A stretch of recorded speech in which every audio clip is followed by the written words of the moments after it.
สู่รางคามสูตรสภาวะถูกครอบงำของสังขารขันธ์ตอนที่1ของ8ตอนในระหว่างอาจารย์และลูกศิษย์ให้ไว้ในภาษาอังกฤษในวันที่28ธันวาคม2018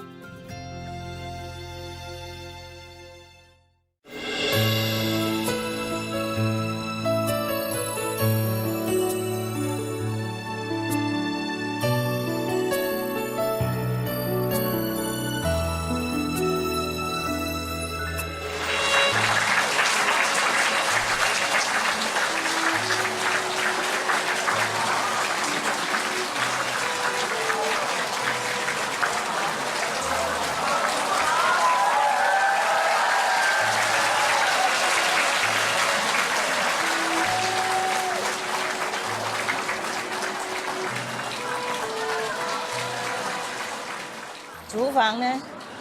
厨房人呢？哦 ，OK。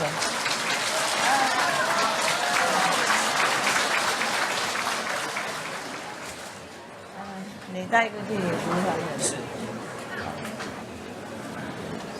举手厨房，厨房举 OK， 要给他们的，给他们，还有给他们。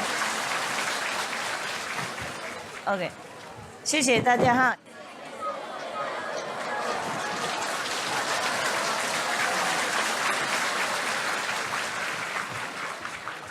我要谢谢你们而已 ，OK？ 我要你们，Thank you 啦。我本来要你们坐最前面那里嘛，我一进来就马上就自己丢给你们，放给你们，好玩嘛。然后他们说你们在这里，我认为在前面，结果也是在后面，对不起了啊。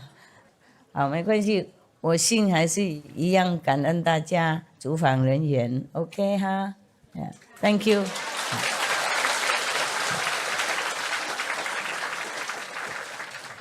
煮给齐健人唱不容易哈，每天你们煮的好好啊，我不知道你们怎么弄的，不过做的好好，好像神通广大啊，好很壮。Thank you 啊，谢谢大家，辛苦，厨房人员是好像最辛苦的，懂不懂？哇，洗啊、擦啊、弄啊，就不停啊，不能停，多人嘛，啊，不过大家都吃得饱吗 ？Yes. None of you. Hambre? No. Hungry? No? Okay.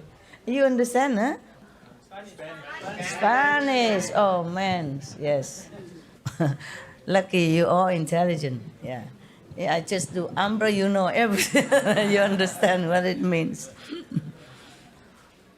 All right. Yeah. I'm not sure if the system here is working well. I tell them to try their best. Okay?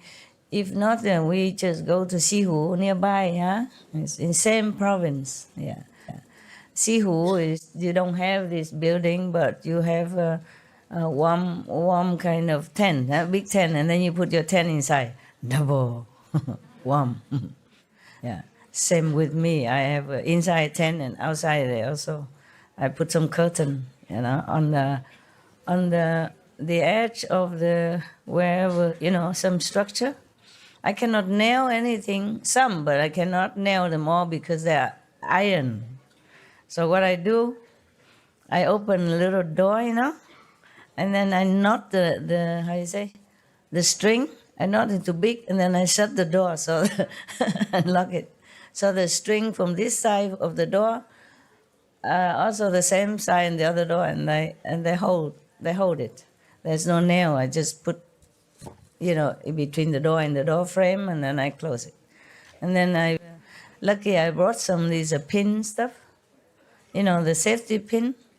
I brought a lot of things, even my hammer, my screwdriver, my plier, and some nails, some hook. It just don't work here. And some string, and then I hang some curtain, so some piece of cloth that I found, because up there it's very windy. Yeah. Otherwise, when I'm inside the tent, it's okay. Just when I walk around, everything just flying, cups and box. So I just hang some curtain, just stop some wind. Yeah. But it doesn't really stop, so I push whatever table or chair, against the wall, and it hold the curtain somehow. And you gotta use your IQ, huh?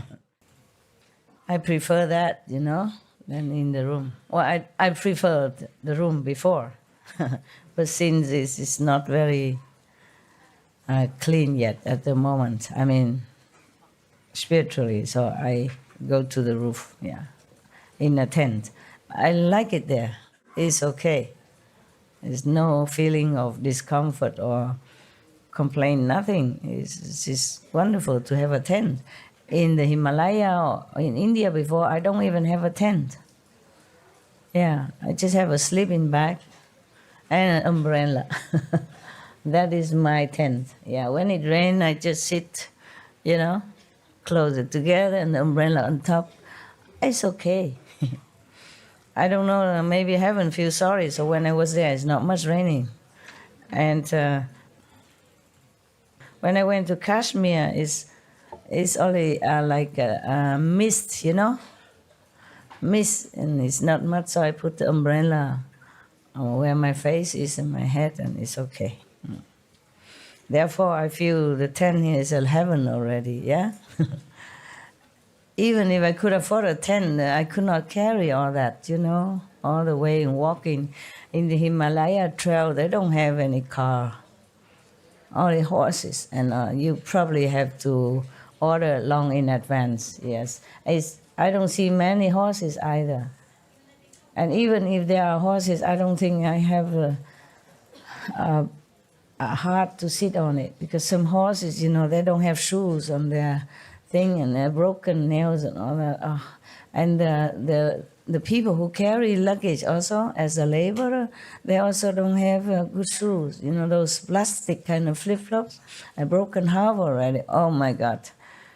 I was complaining to God. I say, if these people, they're working for you, why don't I see any of your loving comfort in action? Why do they have to walk on the slippery ice with the half-broken flip-flop thing like that and carrying burden on their shoulders, I went to the Himalaya, the more I went up, the more I don't feel like I was very rebellious at that time. I was thinking, why God doesn't take care of them. Just like you, yeah? Everything we blame God. We forgot the karma, yes.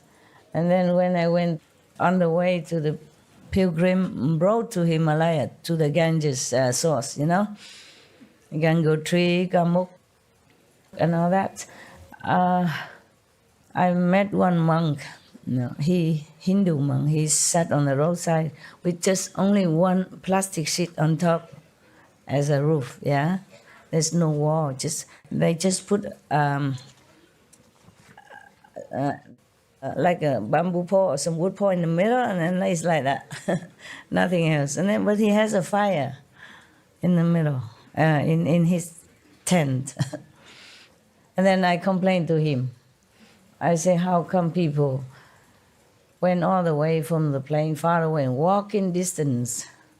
Yeah. Why God doesn't take care of them? They come here to worship God in their heart. How come they're so poor and so working so laborious in such a condition like that? The ice block is slippery, huh? It's not just snow. Some part is just pure ice, very glad and very slippery. That is where danger lies, Yeah. I'm so worried about the horse. Sometimes he cannot grip the ice, and it's just staggering around, and my heart's pain so much. And I was really, really sorry. I was feeling bad about God at that time. Yeah. And so I complained to the monk, yeah, and he enlightened me. He said, you don't know. These people are special. He mean the laborer. Of course, the one who they carry on the back or the sitting on the horse, he don't mean those people. He mean the horses and the laborers who carry these bags. They are special gods. They came to help these pilgrims. Oh, he's so positive. I just have to say, oh, perhaps so. Maybe you're more enlightened than I am. Well, thank you. I feel better afterward. I apologize to God. I say, maybe I'm wrong. But it still pains me. Yeah. It still pains my heart. Whenever I see any suffering, no matter where and how and why, I always feel pain. Yes. It really gives me also physical heart pain, and not just talking about it, yeah? I'm just too sensitive for this world. I don't know how I survived all this time. And that was one of the reasons why I left home, yeah, because too many suffering on TV, yeah? And you can't just sit there and hold the husband's hands and watch all this news and feeling nothing. And that's the way I was, yeah? And then finally it sank into your heart, and then you just don't want to enjoy that anymore. You just want to find something more substantial, more real, you know, in order. If you could not help anyone, at least you understand why the world is so suffering. At that time, I did not understand why. I want to know why and how we can avoid it, okay? I did not think that maybe I could help anybody yet, but I really just want to search for something better than just sitting in front of TV, holding my husband's hand and, you know, snatching some snacks and enjoying this and that, or even the news, yeah. That is the first ever reason why I wanted to leave home. Okay, well, I hope you guys are better today. I see less of these masks. Are you feeling better? Yes? 有没有翻译？好，今天什么都比较好。We should really thank the past masters, monks and nuns and scholars who have taken time to record the Buddha's teaching after the master's nirvana, and also for the past and present persons, lay or monks or nuns who have really dedicated themselves, sacrificed their time and precious health or under any difficult situation to translate this so that I can read it to you. And we have to thank them. And may they be blessed forever by all the Buddhas, past, present, and future. May their merit be immense. May they be liberated forever. Thank you.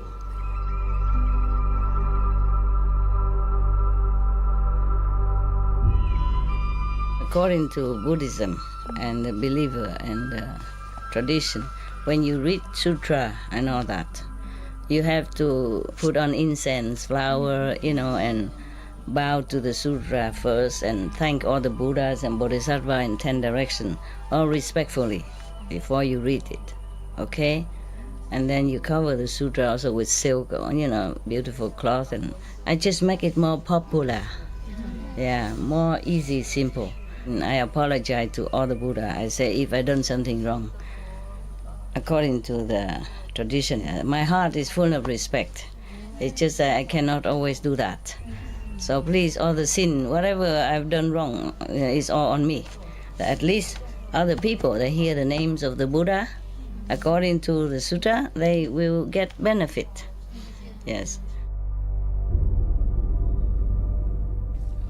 So yesterday, we were reading, the Buddha was kind of requesting his disciples and the Bodhisattvas to try their best to protect all beings. Yeah?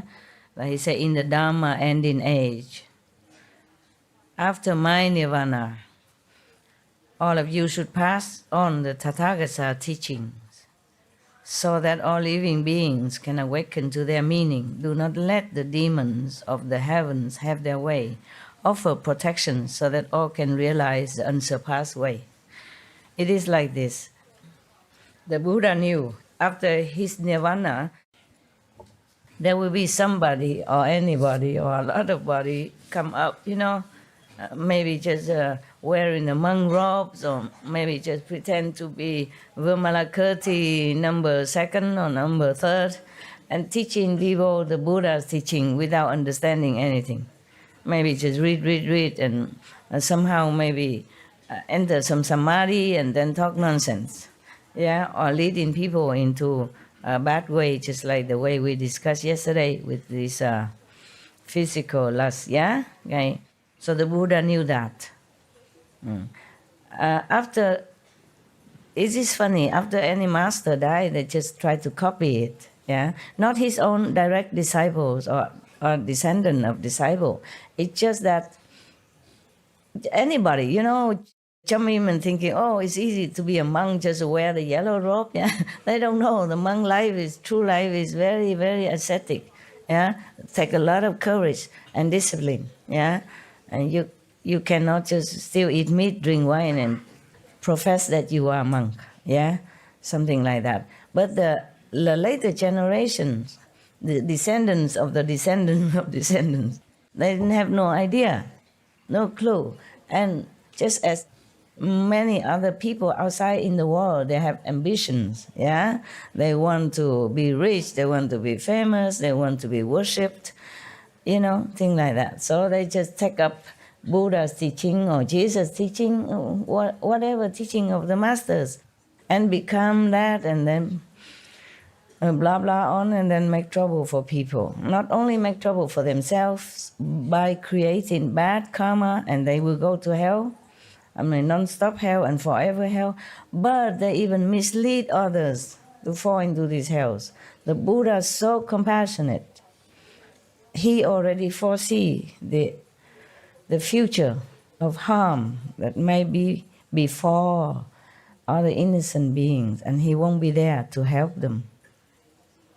It is like that. So you can see many different religious order. People copy the masters, and doing all kind of ritual and all kind of ways, just to entrap people in there and making them busy with just ritual, useless, all kind of useless thing, wasting their time and obstructing them to find the real master to be liberated.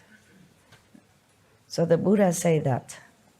The reason he tell all this, we also have to thank the Reverend Bodhisattva High Soul Ananda also for asking the Buddha. We have to thank him. We thank you very much.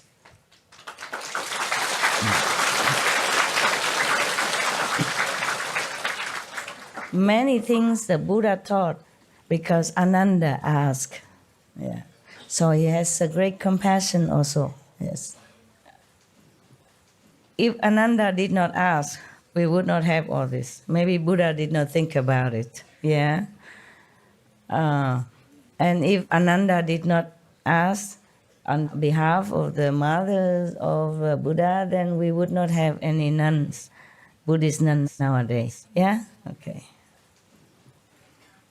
Who knows, maybe one of the Buddha's nuns have become enlightened and continue teaching, a lot of other people there after Buddha's nirvana or during Buddha nirvana. There were some nuns who were very enlightened and have helped some of other who come afterward to be enlightened as well. If there was not that nun who explained all her own life and her experience to the newcomer, there wouldn't be so many other nuns who come and practice and know the Buddha's way. So it's very good. So Ananda is very great, great Bodhisattva, even though he played his humble role as a Buddha, not know too much assistant, but he truly possessed the great love of the Bodhisattva, of a great saint. You should know Buddha or Bodhisattva don't always appear great or sitting on a high chair to talk to people. They do many different ways to lead different sentient beings. Even the Buddha say you have to be even a butcher and prostitute so that you can lead, do the same like them so that you can befriend them, then you can tell them. Yeah, maybe visibly, maybe invisibly. Huh? Oh my God. There's no end to what the Bodhisattva and the Buddha is doing. And then the sentient beings is still so blind and groveling in darkness. Isn't that frustrating? All because of Maya. Maya. It's too much test to pass. And not many can pass. That is the problem. If you can pass, okay, but look like, so difficult. Some people meditate by themselves or enlighten themselves and they become Patekya Buddha, they enlighten alone by themselves. But that was because they have past life seed of enlightenment already. But some people, anyone just jump in and meditate and read in the Buddha Sutra and proclaim that he is already a saint. And this is a thing very, very dangerous to many people. Not just to himself, but to many people. So be careful what you say, huh? Okay. Don't tell me anymore that you're 7, 6, 8 level and all that nonsense. All I hope is that you're liberated. Listen to me and don't do anything wrong so that I can fish you up quick. That's all I hope for, really. I don't expect any of you become anything big. If you can, wow, I'll be very proud and happy, but I don't dare to expect a lot, okay? Just meditate, be good.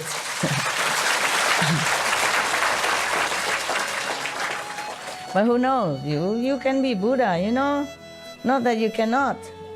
Just I don't dare to expect less that I will be very disappointed, and then boost your ego as well, and that is the thing I want to avoid, okay? Okay, we continue now. Ananda, when the good person who is cultivating samadhi has put an end to the feelings skandha, he knows already the emotion or this mental desire or ambition could cause trouble and make you see many things, feel many things. So he already stamped an end on it already, he's higher level already. He stopped listening or seeing all this kind of nonsensical which arise from our senses, and the mental or psychic, everything. Then, although he has not achieved, still not achieved freedom. You know how many states already we passed through? 16, 15 already, But he still not achieved freedom from outflows, he has not completely been 100% pure. His mind can leave his body the way a bird escapes from a cage, even though he has not been liberated. From within his ordinary body, he already has the potential for ascending through the Bodhisattva's 60 levels of sagehood. Wow. He attains the body produced by intent. Ananda, when the good person who is cultivating samadhi has put an end to the feeling skandha, even though he has not achieved freedom from outflows, he still has defects, mistakes. But his mind can leave his body the way a bird escapes from a cage, meaning he can always go in samadhi and leave his body. From within his ordinary body, he already has the potential for ascending through the Bodhisattva's 60 levels of sagehood. He attains the, quote, body produced by intent, end quote, and can roam freely without obstructions. This is like someone talking in his sleep, although he does not know he is doing it. His words are clear, and his voice and inflection are all in order. So those who are awake can understand what he is saying. This is the region of the thinking skandha. He left the feeling skandha region and the form skandha region, but he entered another skandha region. It's called thinking skandha. Okay, continue. If he puts an end to his steering thoughts and rids himself of superfluous thinking, it is as if he has purged defilement from the enlightened, understanding mind. Then he is perfectly clear about the births and deaths of all categories of beings from beginning to end. This is the end of the thinking skandha. He can then transcend the turbidity of afflictions. Contemplating the cause of the thinking skandha, one sees that interconnected false thoughts are its source. He will know that now. Or someone who are more enlightened than him sees that the interconnected false, incorrect thoughts are its source. Ananda, in the unhindered clarity and wonder that ensues after the feeling skandha is gone, this good person is untroubled by any deviant mental state and experiences perfect, bright concentration.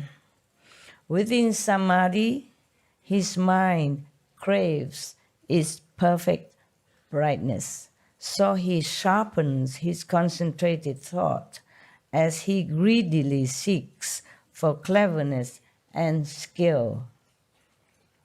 At that time, a demon from the heavens sees the opportunity it has been waiting for.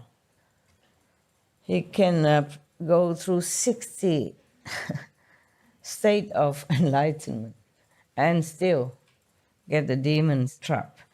Each spirit possesses another person and uses him as a mouthpiece to expound the sutras and the teachings.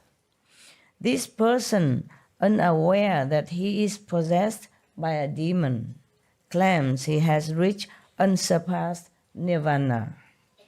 When he comes to see that good person who seeks cleverness and skill, he arranges a seat and explains the teachings.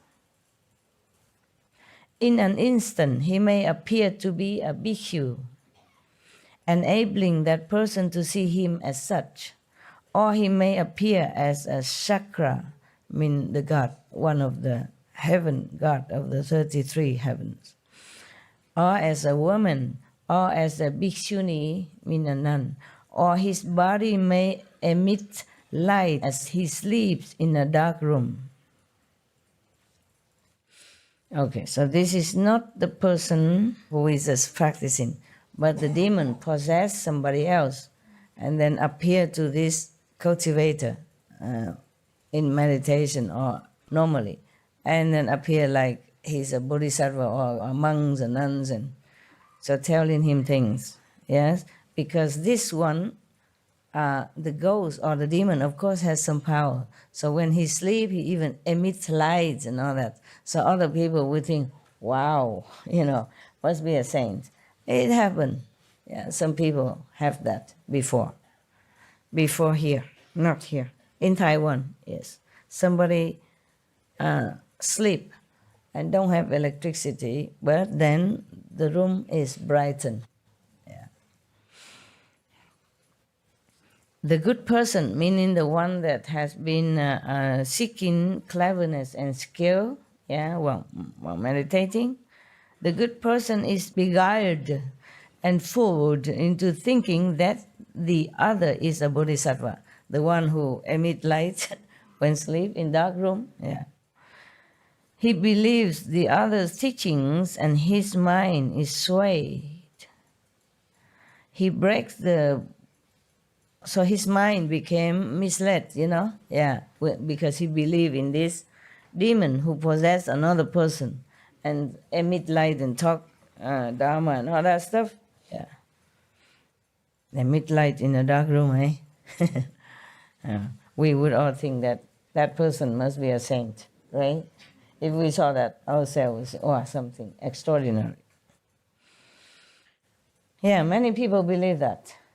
Some in Taiwan, yeah. Happening. It happened. I don't know if it's still happening, but it happened. And people believe a lot in that person. So the person who meditates and pass through so many stages already still seek cleverness and skill. So this good person have been preached by the demons possessed person. And now he think that person who is possessed by demon is a bodhisattva, a saint. Therefore, this so-called bodhisattva was preaching to him, and then he believed it. So his mind wavered. So he breaks the Buddha's moral precepts. Oh, that's bad. Not just misled, but break the precepts. And covertly indulges in his greedy desires, many desires. Whatever he desired, he fulfilled it. He indulged in it. So the other person is fond of speaking about calamities, auspicious events, and unusual changes. He may say that a Tathagata has appeared in the world at a certain place. He may speak of catastrophic fires or wars, thus frightening people into squandering their family wealth without reason. This is a strange ghost that in its old age has become a demon.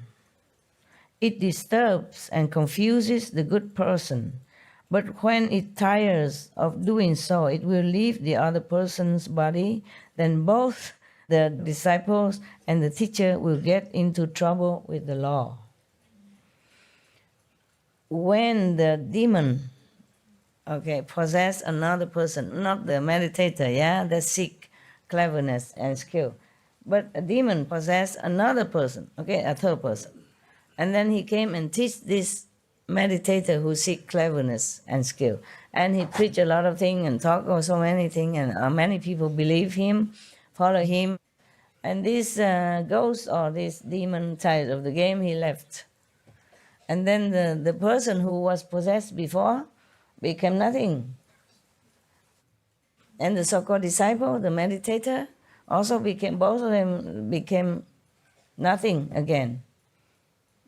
Sucked up the energies and strength and power and faith or whatever, and they continue to do bad things because the so-called master taught him that. Both of them continue to do bad things. But without the power of protection of that demon, they both will be caught by the law. Maybe before, when that demon's still there, he will kind of ward off any power that comes. But after the demon left, then they still continue to do bad things, with their desires. Then the government will catch them. You, Ananda, Buddha continued, you should be aware of this in advance and not get caught up in the cycle of transmigration. If you are confused and do not understand, you will fall into the relentless hells. There's some more. My God. Meditation is not all that safe if you don't know how. Guan Yin is the safest already. Unless you still go and mess up with local ghosts and stuff like that in those small, sometimes local people make some local thing to worship some local god. And if you come worship them, sometimes they possess you if they like you. And then if you seek other higher dimension by another master, they will make you trouble. Like the one who asked yesterday. In case you have that trouble, in case you have come and worshipped some lower god, some deity somewhere, and they possess you, then just say that I'm a disciple of Supreme Master Ching Hai.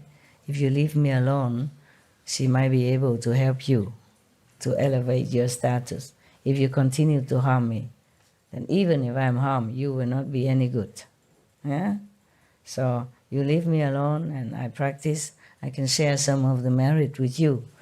And I pray to my master to help you, okay? Then they will stop giving you headaches. Do not despise them or anything. Just say thank you for helping me all this time, or being with me somehow. Help me in any small way, but I want to study with Master Ching Hai. Yeah? Just leave me alone and you'll be benefited. Huh? Better than harming me. So further, Ananda, the Buddha said, in the unhindered clarity and wonder that ensues after the feeling skandha is gone, this good person is untroubled by any deviant mental state and experiences perfect, bright concentration. Within samadhi, his mind craves to roam about, so he lets his subtle thoughts fly out as he greedily seeks for adventure. Still have ambition, still have not stopped. At that time, a demon from the heavens sees the opportunity it has been waiting for. Its spirit possesses another person and uses him as a mouthpiece to expound the sutras and explain the teachings. Of course, he cannot explain well. It's just because somebody don't understand, don't know. So whatever, stalking will do. The evidence abounds. Yeah, you can see everywhere people go and preach and talk, repeat the sutra, repeating the Bibles or any others of past master teachings. Even though they don't understand or they just explain nonsense, a lot of people come and follow, yeah, offering all kind of possession, money, and worshiping them. You can see it, huh? All over the world. Jesus also warned us that beware of the wolf in the lamb's clothing.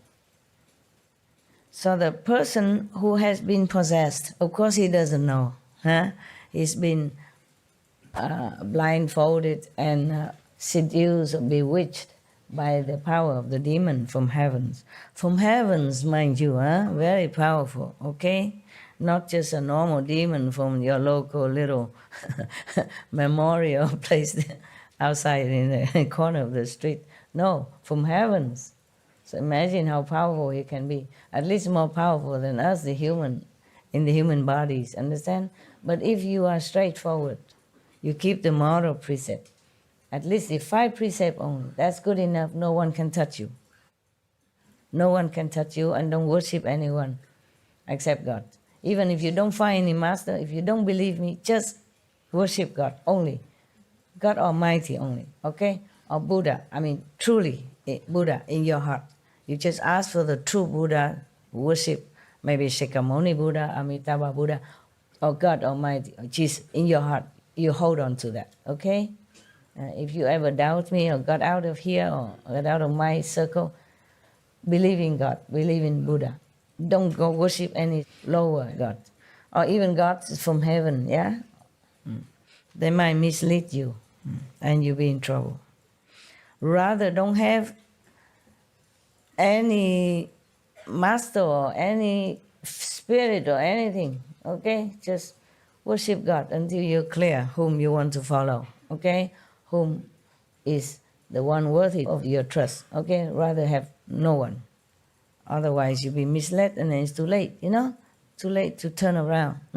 Your life is precious, I tell you. If you lose this life, you never know when you get it again. You never know when you can find master again, true master. Many masters are enlightened, but what degree? Some are just 3rd degree, or 4 level, yeah? 4 is not bad already. Mostly just 3rd. They are enlightened. Not yet not, but not enough. Okay, not enough to liberate you. some of my former teacher, I had to have them to bring them to the higher level, at least to the 4th level.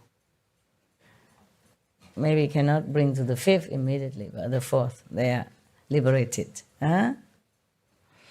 Because I also thank them for helping me, for loving me, for doing their best. Whatever they know, they teach me. Maybe they only know that much, but they taught me with all their best. At least they don't lead me astray somewhere, okay? Go and worship demon or some magical things, yeah? Yeah, at least. All right, so now, remember, God, Buddhas, Bodhisattvas, saintly, enlightened beings are everywhere, everywhere. What I mean is everywhere, wherever you are. Their essence, yeah, their souls, their spirit, always everywhere. And if you sincerely pray, they will help you.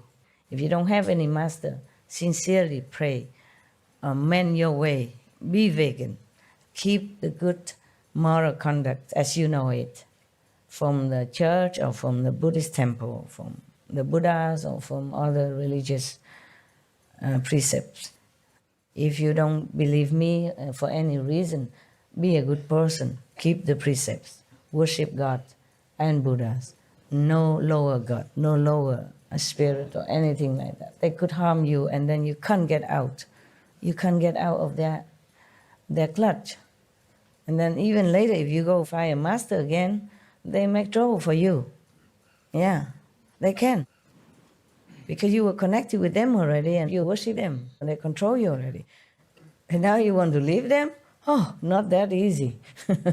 I'll show you who's powerful. In the human body, you are helpless. You're helpless. So just hang on to the pure teaching.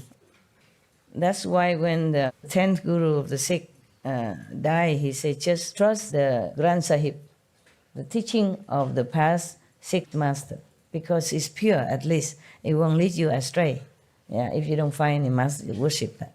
Because at that time, he didn't see any master that on the planet. Or maybe he could not see.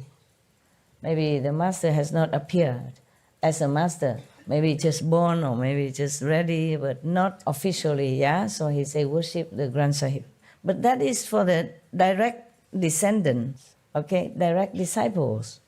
And maybe descendants of the disciple, but not after that, huh? After that, you must find a master. The same reason why you found the 10 Guru, Sikh Guru or the Guru Ramdas or Guru Nanak in the first place. The same reason. You found this master, the same reason you continue to have to find another master, not rely on only teaching. But if you cannot find, then have to rely on the precept and the teaching, okay? Yeah. So continue, huh? This person still break the Buddha precepts and indulges in his greedy desires. The other person, meaning the one possessed, is fond of saying that Buddhas are appearing in the world. He claims that in a certain place, a certain person is actually a transformation body of a certain Buddha. Or he says that a certain person is such and such a bodhisattva who has come to teach humankind.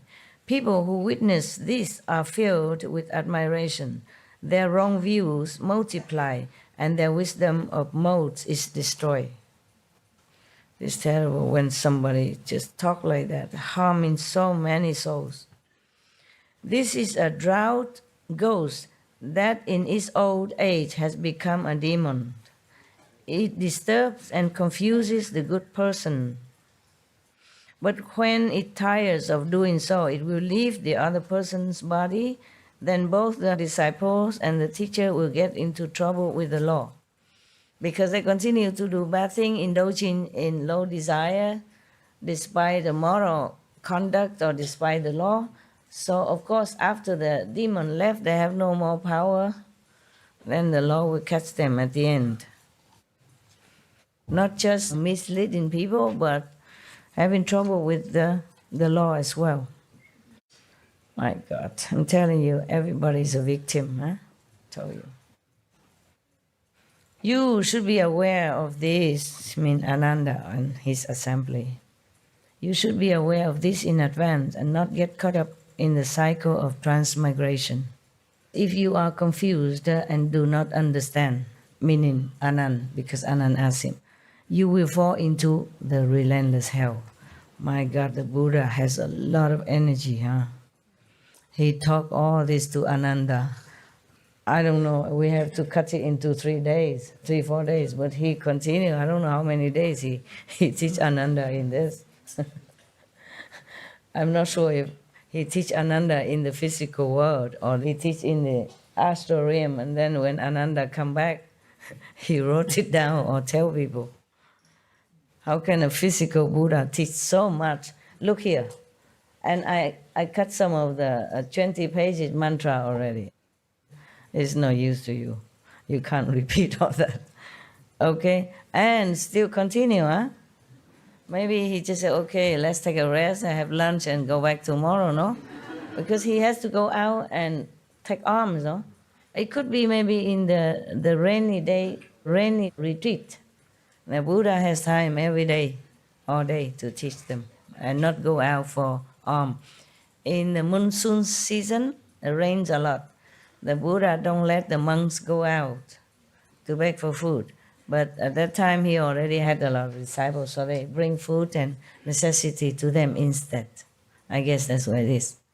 Because it's raining and the monk has normally only one garment, and one blanket and one bowl. Or even two. But if you keep going out every day begging for food, your clothes will not be able to dry, right? I know that because when I was in the Himalaya, I had only 2 pair of Punjabi clothes. And even it's not rain, it gets wet quickly. And I'm so clean, and habit dies hard, In my own life, anywhere, I wash my clothes clean. If any speck on it, any spot on it, I cannot bear. I wash right away, yeah. So in the Himalaya, sometimes it rains or sometimes no rain, but because the snow melted, and I walk all the time, and the mud spraying from my feet or from somebody else walking next to me, or from horses' feet, and spray on my white Punjabi. I wear white, 2 pair of white, cheap cotton. And then at evening when everybody cannot walk no more because they have to stop to eat or something, I don't remember how I eat my food there. I don't remember if I ever eat. How did we do that? I can't remember eating. Okay, never mind. But everyone else, who went to pilgrim, somehow they find food. I can't remember how. Nobody cooked there.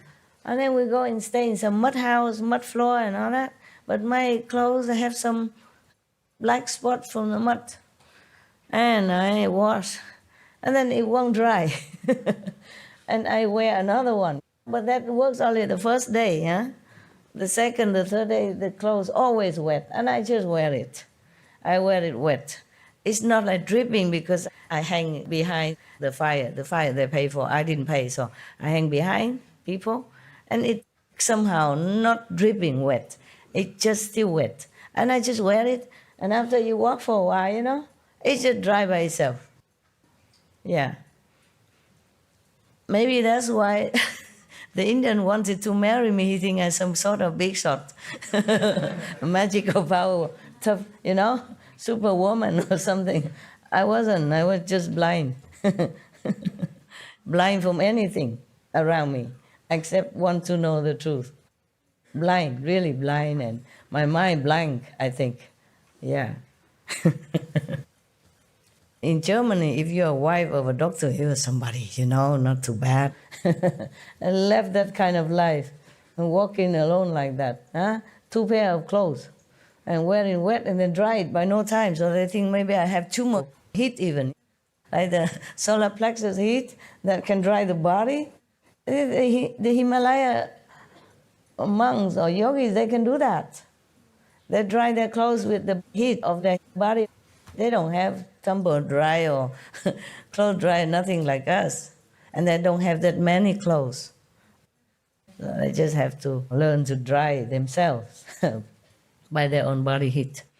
I guess maybe they rub off some of this magical power on me. I didn't learn any of that. I just have no choice. When you have no choice, maybe you have magical power to dry your clothes. The cotton is not so thick.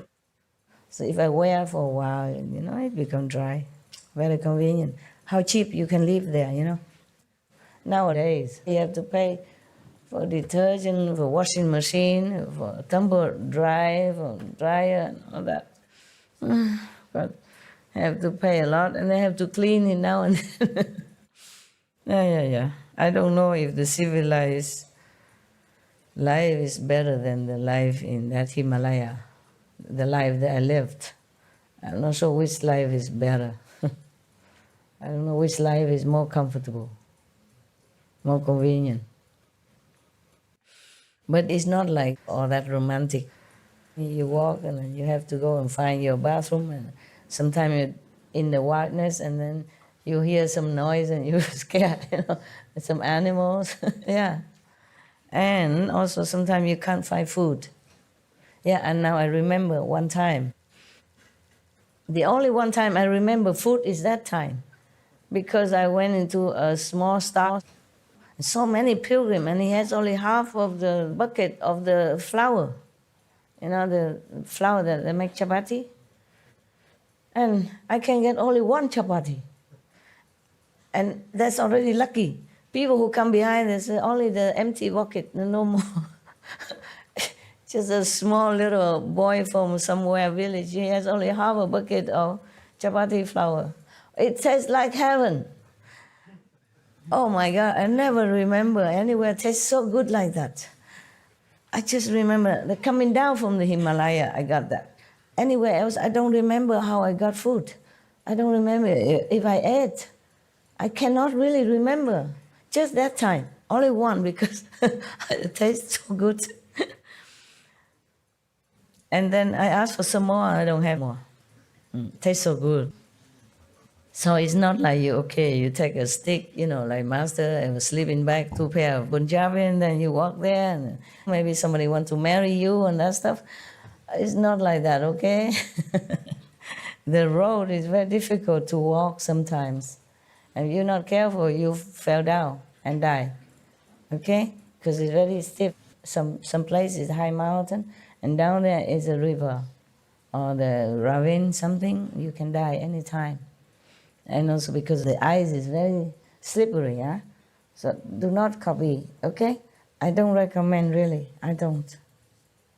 I don't know if you can last even a few days because of the austerity of the situation, yeah? Not to talk about falling on the cliff or anything like that. I don't recommend, okay? It is very romantic to hear about it. And it look easy and it sounds easy, it's not. So if you go there, don't say that master encouraged you or because the master advised. No, I don't advise. Okay? I went there, I bring this gift to you, you have it in your bedroom even. Don't go anywhere. Don't go in the Himalaya, it's very dangerous. Dangerous.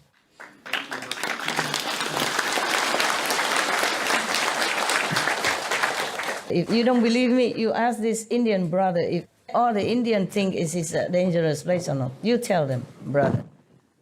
You tell them. That is the reason I took the shortcut. Shortcut, okay. Yeah. You tell them detail about the Indian, how do they think if You don't know where you're going, and you don't know which guru to follow, you don't know which guru to find, and there is no road, nothing. So every day it snows and the road is covered, and so I'm still surprised at how the little master came back safely. Yeah, I'm surprised too, now that I know about it. I did not really know. I mean, I heard about it, but when you hear, it is like, okay, a novel story, just like when you watch something on TV, you did not think anything that. But when you do it, it's different, okay? Even if you find a master, everybody looks like really enlightened, but you cannot figure out the difference. It's true. Many so-called monks or other masters just come tell me, I am the guru. I will teach you this, I will teach you that. It's true. And after I stay with them a few days, I know it's not what I want. Yeah, I also don't know how I went back here. It's not only finding the master, but the road and all that, very difficult.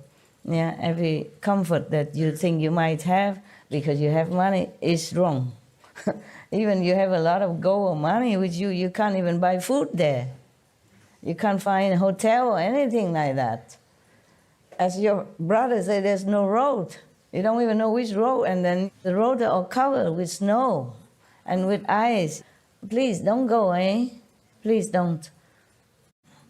Master, did you go to the Manas Sarovar? They say angels come and... I went also many places. I can't remember much. Mansarova is a lake, right? It's where you bathe and you have immortality. Yeah? It's Heaven's Lake, and in the night, and angels come down. And Did you go there? no, I cannot dare. Why not? It's very dangerous and risky. And probably when I'm old, just to see, I'll hire a helicopter and go. If you have helicopter. Helicopter probably is the best solution, so you don't have to walk on dangerous road or slippery road. But helicopter is not always safe in the weather. In Himalaya, sometimes it changes so quick. Earlier, we used to have all those ideas to go and see places. Now you don't have to go anywhere, and master is there, so that's enough. It's not much that you can search there. Okay, it's very good. Yeah, for good memory, for encouraging people to practice, and it's also good if you want to see it for your satisfaction. But there's not much you can derive from it. Very dangerous. Okay, dangerous. Do they have tiger in the Himalaya? No. Bears? Yeah, bears are. Yeah. Big. Oh, whoever the biggest in here, they're bigger than you. Yeah. And if they roar, your soul leave the body without meditation. No need master. They just roar and come to you, and then your soul just leave automatically, easy. Especially when you go out in the wild looking for a private place to do your business. Oh, man. Yeah, it's not all that romantic, okay? Okay, now the person is in good state of samadhi, but he is still greedy. It's not about greed, but maybe too anxious, too fanatically want to seek union, spiritual oneness, yeah? And so he clarifies his concentrated thought as he greedily seeks for union with God or the divine or whatever. That even still not good. You just let things take its course is better than pushing it. Huh? Because if you're so greedy in such a way or so fanatically seek for union with God when you're not ready, then the demon from the heavens sees the opportunity it has been waiting for. Its spirits possess another person and use him as mouthpiece to come to you and explaining, you follow me, you will go union with God, etc., etc. Same like if any master would tell you. This person, unaware that he is actually possessed by a demon, this is the third person, yeah, not the meditator, claims that he has reached unsurpassed nirvana. When he comes to see that good person who seeks union, he arranges a seat and explains the teaching to him. Neither his own body nor the bodies of those listening to the lecture go through any external transformations, but he makes the minds of the listeners become enlightened before they even hear him speak. So they experience changes in every thought. They may have the knowledge of past lives or the knowledge of others' thoughts. These are what we call, you can read other people's mind, yeah? One of those power that you can acquire through meditation. But there's nothing much, okay? You can have it to use it. You can use it if you can control it. Otherwise, you'll be disturbed by everybody else's thought all day. You'll go insane, yeah? No good, no good. Maya has tried that on me once. He make me hear people talking, see people doing things from far, far away land.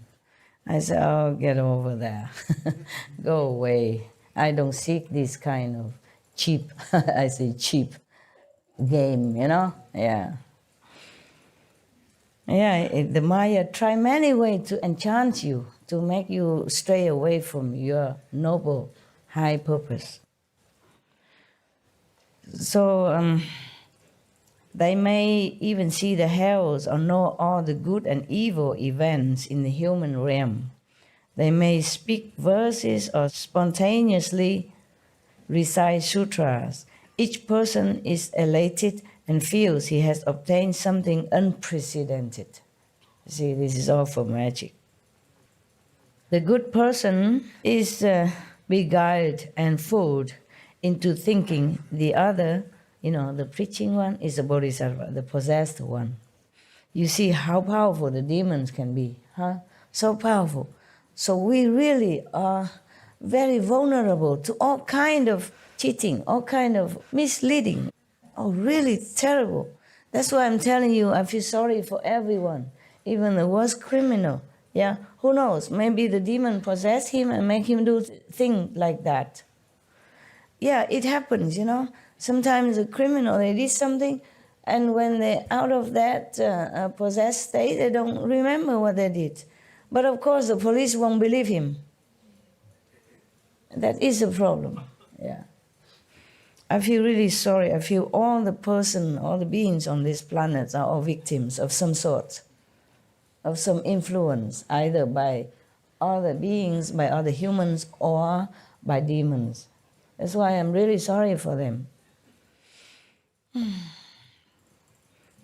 If I could die 10,000 million times so that everyone can be relieved, I would immediately do it without second thought. Because I feel so slow. Whatever master come and go, the beings are still suffering in darkness. There's no way that can make everyone liberated out of the Maya influence. And they suffer so much life after life. So, because he believed that the possessed person who preached to him is a bodhisattva, so his thoughts become entangled in lust. Yeah, he say love here, but it's not what we mean by love. In that kind of physical attachment and lust. So he breaks the Buddha's moral precepts. That's why I say lust, I don't say love. Because if you have love in your heart for other beings, for other suffering people, then you won't break the Buddha's precepts. Yeah? And you don't covertly indulge in your greedy desires, as the Buddha described here of the meditator who went astray. But my God, is not his fault. He just have false thinking, false concept for a moment or two, or maybe even constantly. But he did not intend to harm anyone, and the demon still can possess him. It depends on how you. It's not like, okay, you want to become Buddha or you want to be one with God, then all the demons will come make trouble for you. It's not like that. It depends on why you want it, how you want it. Otherwise, the Buddha also wanted to become Buddha. But the demon also came to him and he told him, get lost. Just like Jesus meditate in the desert, demon also come to him and offer him the whole world. And he said, get behind me, go away. So imagine, Imagine normal people, how much would they be like seduced into doing wrong thing or in the wrong concept? That's why I told you I feel sorry for everyone. It's all victims. Once you came to this physical world, you are vulnerable to all kinds of attacks, all kinds. Not just physical, mental, psychic, emotional, but even spiritual attack.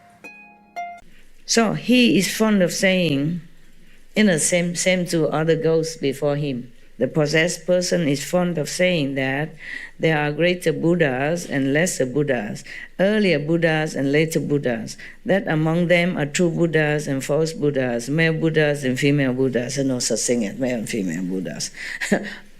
Unless the Buddha descend into this physical world, there's nothing as female and male in the Buddha's realm. And that the same is true of bodhisattvas. When people witness this, their initial resolve is washed away and they easily get carried away with their wrong understanding. Meaning when people come to this ghost possessed person, they came with good intention, pure desire to know God, to know the Buddha, yeah. But then after they hear him talk, even though he talk about Buddhas and all that, but he diluted their resolve, their pure intention in the beginning. So instead of encourage them, the listeners, followers, to continue with their noble resolve when they start, their preaching, so-called preaching of the Buddhas and all that, have the opposite effect. This is a problem, you see? So at least you can know the wrong from the right, huh? If somebody preached to you, and you certainly feel like, oh, I don't care about precept, or there are better Buddha somewhere, in heaven, I should seek for that instead of worrying about Shakyamuni Buddha or Guanyin Bodhisattva, etc., or God. So instead of making the people have more firm belief in their belief, like believe in God, believe in Jesus, believe in Buddha, they just dilute their belief and make them feel more confused, thinking the Buddha is not too good, Jesus is nothing, etc., etc., and they lost their faith, okay? So that means this is a fake master, in any case. If they make you doubt God or the past great masters, then no good, okay? No good. This is a male ghost that in its old age has become demon. It disturbs and confuses the good person, but when it tires of doing so, it will leave the other person's body, then both the disciples and teacher will get into trouble with the law. It's similar to the above cases. You should be aware of this, Ananda and other monks, should be aware of this in advance and not get caught up in the cycle of transmigration. If you are confused and do not understand, you will fall into the relentless hells. Oh, man, so many hells. Oh. Further, in the unhindered clarity and wonder that ensues after the feeling skandha is gone, meaning after the feeling skandha disappear from this practitioner, there could be many stages like this happening to him, because at that time his mind is very clear, is on a high level of elevation of enlightenment. But this and that could happen to him due to his mind still not clean, still have ambition, still have desire. Yeah. Sorry, I forgot to drink tea. I don't have any tea in my house. I wanted to have one. They give me so many teas. Not that they don't give, it's just sleeping tea, relaxing tea, night tea, calm night, no worry tea. Oh, yeah. And then, of course, if I drink that, I say, okay, all of you, take care of yourself. You have no problem. Yeah. And the CP do what they want, okay too. Yeah. Be happy, no worry, go lucky, right? I want to find the tea that keeps me awake a little while. I normally don't drink tea or coffee, very rarely, yeah? Except when I was in India, I was constantly hungry. So mostly the tea is always available, And then you can dip some, what is that then? Huh? Tea what? Tea biscuits. No, I don't even have biscuits. You're lucky. Yeah. I have some instant noodle. No, instant noodle. I soak in it. and then, it calm the stomach. No need calm tea. The instant noodle in that tea, even black tea, calm my stomach right away. Oh man, I'm coming here to work and they give me only this calm tea, relaxing tea, good night tea, night tea, no worry tea. Oh man, you see my cupboard full of these kind of teas. I dig them all out. It's all the same. Upstairs same, downstairs same. They think I come here just to sleep. Huh? My God. You guys, some of you or whoever that was, truly are in a very big dreamy state of samadhi. I think the master life is so smooth. All she does is just drinking tea and go sleep. Yeah. Therefore, there's so many of this kind of tea. It's different names, but same effect, calming, sleeping, dreaming. Sweet dream tea, You really had no idea how I have to work, do you? Wake up, please. I have the masala chai in my bag, Master. I have it, darling. I have, sweetheart. They also give me, loving note masala chai and this ready-made instant coffee, yeah? With milk and all that. But it's too sweet. For me, I can't take it. Too much sweet, sometimes it give you heart acid, heartburn or something. I drink that, and if I eat something that is not compatible with it, I had not too many choices, they cook for me. Here, I have no choice. And then I might have heart problem. Normally, I don't like sweet too much, except when I was in India because I was so hungry. When I finish working, I come out, no food left, only a lot of dishes, and I start washing. That also calm your hunger. You forget, for a while. And then in India, I always crave for sweet. Oh, would be lovely to have some of these, sweeter than sweet, the Indian sweet. Because the weather is hot. Yeah, oh, so many. Indian sweet is sweetest in the whole world. Sweeter than sugar, sweeter than sweet, yeah, very sweet. And normally I don't like it. In India, I long to have some, don't have. If we order them, they'll ship it in 24 hours, Master. I know, thank you, my love. You were not there, yeah. I were nobody. Even you were there, you won't find me anywhere. I'm just one of the crowd, yeah, who works for the master of that ashram but has no pay, no food. Even work for food is not the norm there. They forgot me, yeah. They eat everything and they left all the dirty dishes. And one time, I went into the kitchen, because I saw the dishes from outside, from the door. I went in to try to wash the dishes, mountains. All the disciples ate and followed the master, the guru. And I am left alone, I just finished office work. I go out, see the dishes. I went in the kitchen to work. And then after some time, I saw the master coming. He probably saw me come in the kitchen. Why long time I did not come out? What am I doing in there? There's nothing in there to eat. Not even raw food, raw potato, raw flour, nothing. After they cooked, they moved it out. You understand? Or maybe they cooked somewhere else, I don't know. Empty. And the masters just saw it and then passed by. Don't say nothing. I also don't say anything. I'm too busy washing up.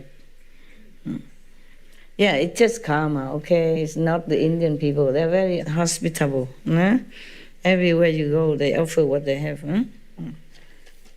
I experienced that when I walk around alone in the Indian country. They all greet me with, happiness and hospitality. And I wasn't wearing monk robe or anything, not all the time. Only when some Indian tried to flirt with me because I was alone, then I begin to wear the monk robe to ward them off. Yeah. In Pune, we saw Master is wearing a sari. Yeah. I was invited there. I didn't know where Pune and what they're doing. I was invited. I thought came in there to talk. And then when I went there, just doing nothing much, just listen to their music. and then I had something I had to leave. Yeah. I wear sari, not just there, in America I also wear sometimes. Yeah. Why you tell me that? No, we saw the videos, Master. Okay. I wear all kind of things, don't you know?